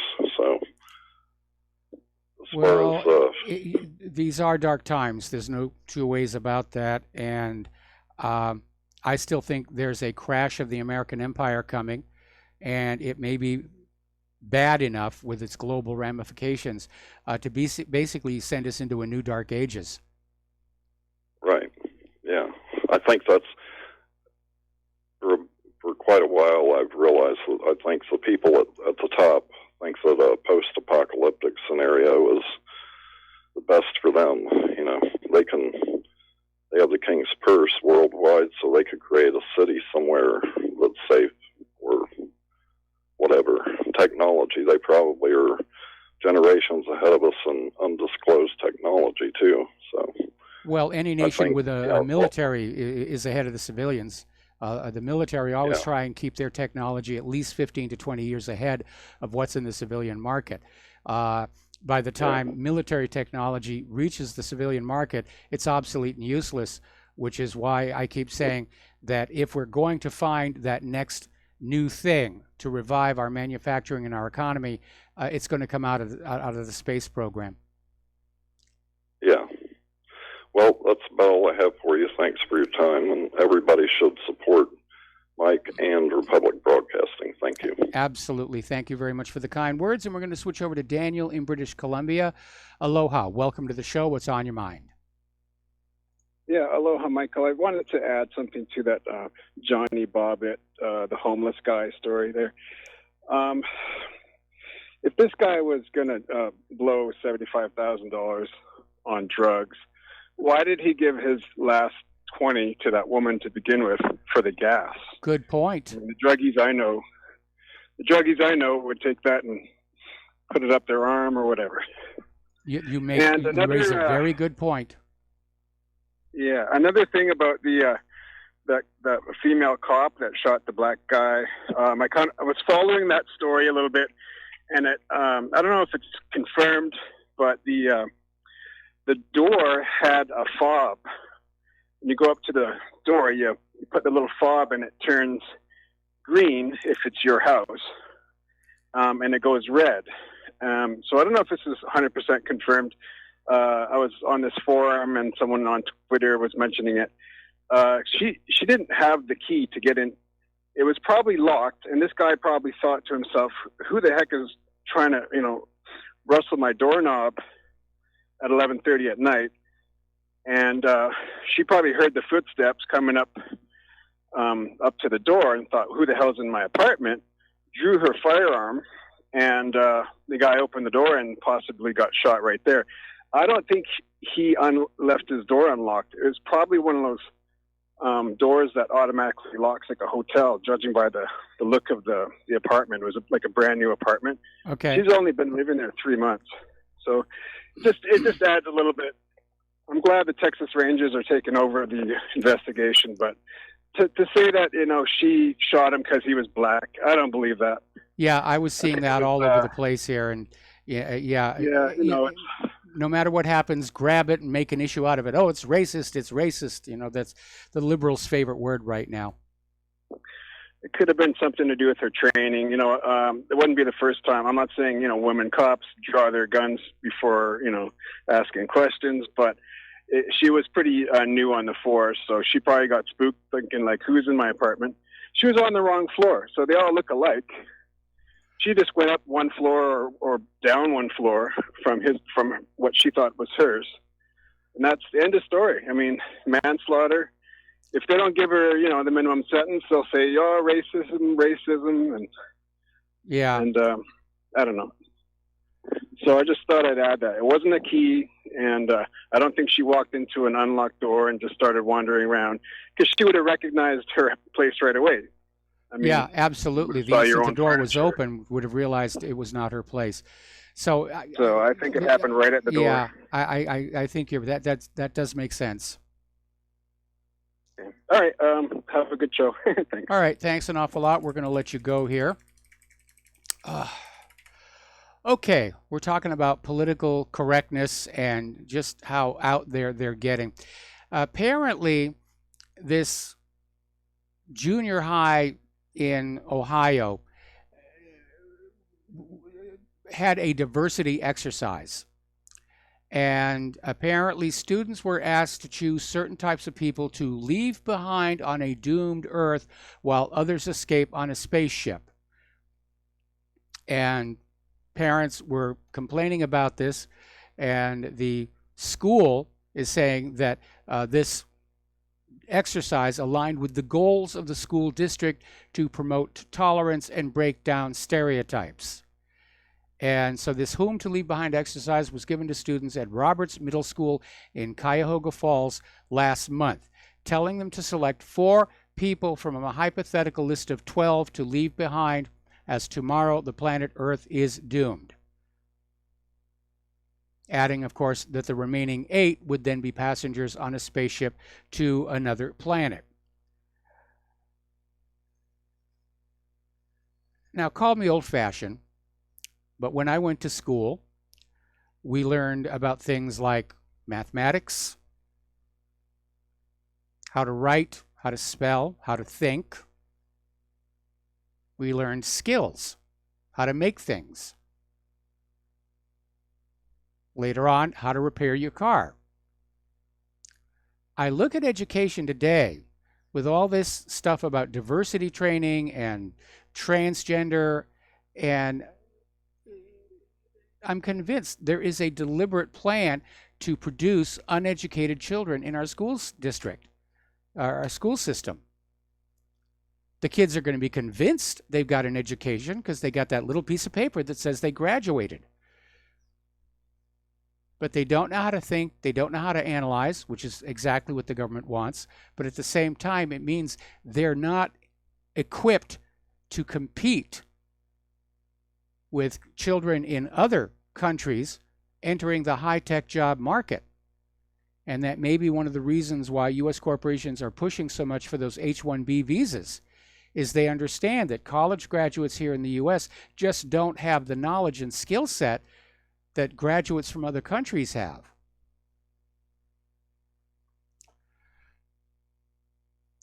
All right, Donald Trump is now ramping up his war on social media and basically wagging his finger at them rather mightily.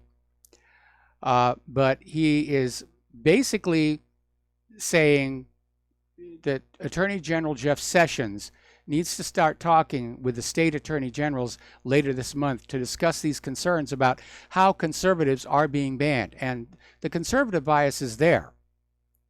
The hearings danced around the issue, the hearings with the Twitters and Facebook CEOs and COOs, but mostly they tried to divert that whole issue onto, we're protecting against foreign meddling and Russian interference, and really skirted the issue about bias for us American posters who use those services. And unfortunately, the fact that Sessions is involved tells me that nothing is likely to be done, and certainly not before the November elections here. But what's really interesting is both sides in this debate are crying free speech and protecting our democracy. And it is very Orwellian to hear these social media giants say that they're protecting democracy by shutting down free speech they don't agree with. Because the liberals are still all over the place. They're not being blocked or banned.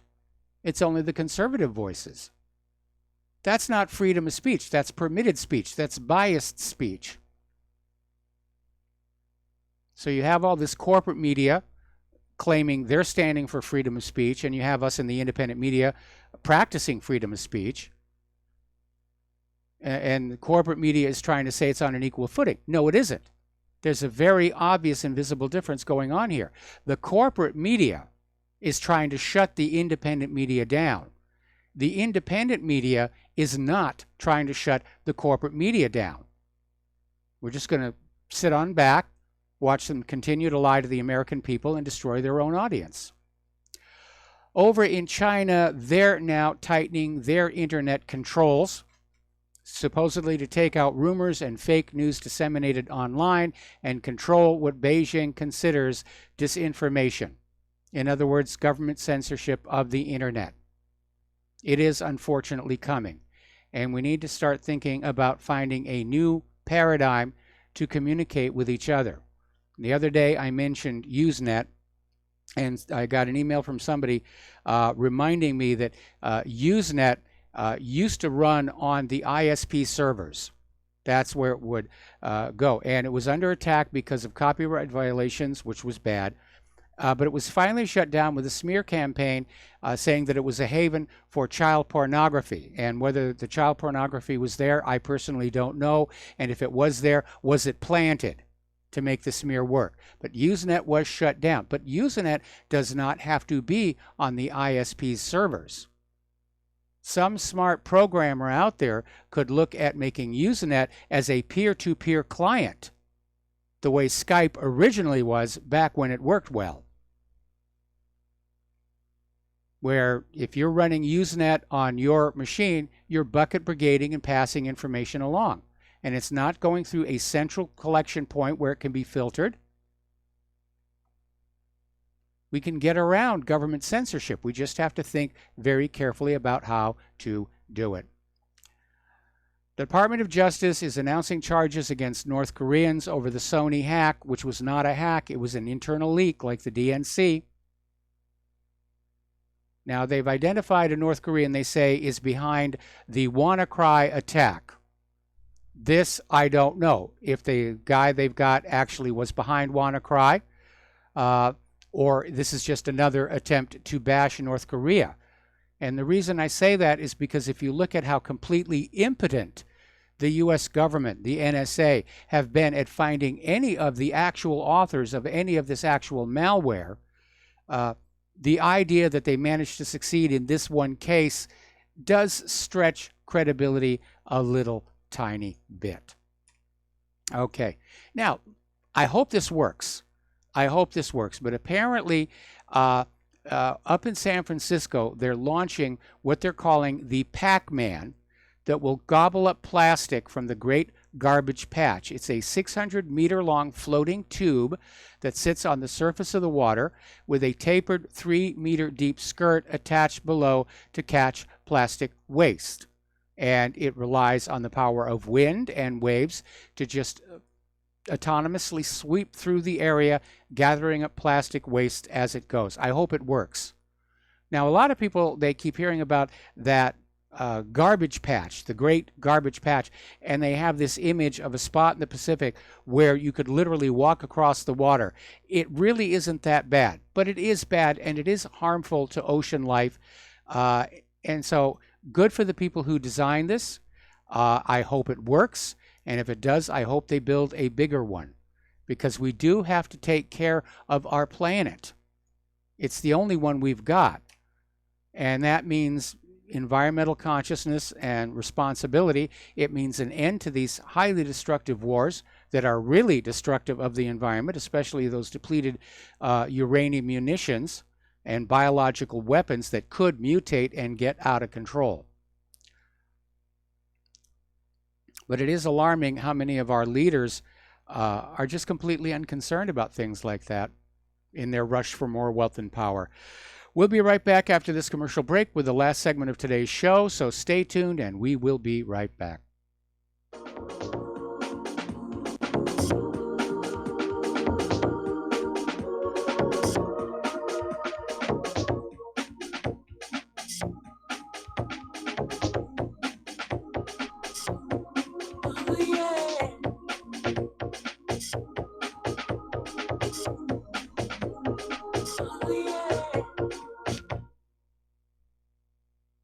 Homeowners, if your lender has gone out of business or sold your transaction to another lender or servicer, you may be the victim of a wrongful foreclosure, resulting in the loss of your home. If you've already lost your home, are in foreclosure, or even in good standing, you can challenge the mortgage transaction's illegal issue, and your property can be restored to you, and your foreclosure can be stopped or reversed, and the mortgage transaction declared unenforceable. State laws, U.S. title codes, the Uniform Commercial Codes, and U.S. Supreme Court rulings have upheld that defective mortgage documentations can reverse or stop foreclosures and enforce property title claims in favor of the homeowner. We are having successes in stopping the process of foreclosure, the enforcement of the foreclosure judgments, the sale of property, and evictions after the sale. We are not attorneys, and we don't give legal advice. We are a professional team of legal researchers, providing forensic mortgage audits and expert witnesses. We have the knowledge to produce the evidence and enforce laws regarding your legal issues. We've been in business for 12 years without a complaint. Consultations are free, and we provide a free title search to confirm if your mortgage has legal defects. Please call 855-253-3748. 855, the number 2, keep it today. Without the right accessories, any guy can be off the mark. Whether you've invested thousands in your arsenal or you own a single trusted firearm, a visit to AROutfitting.com is in order. It's one of the finest online selections of tactical optics and AR parts and add-ons, like EOTech, quick target acquisition with no peripheral loss. Browse the full range of Nikon scopes and binoculars. AROutfitting.com can illuminate your world with Streamlight gun-mounted lights from keychain to large handhelds, up to 1,100 lumens. Find some stability with Battenfield Tactical Bipods. AirOutfitting.com has CMMG gun parts, barrels, assemblies, handguards, part kits, and more, plus magful clips and magazines. I know I've got you excited, so take a breath. Head to AirOutfitting.com. The site's super easy to navigate and features a ton of technical info, including links to manuals. We also welcome vendor and manufacturer inquiries. Remember, if you don't see it, we can get it at AirOutfitting.com.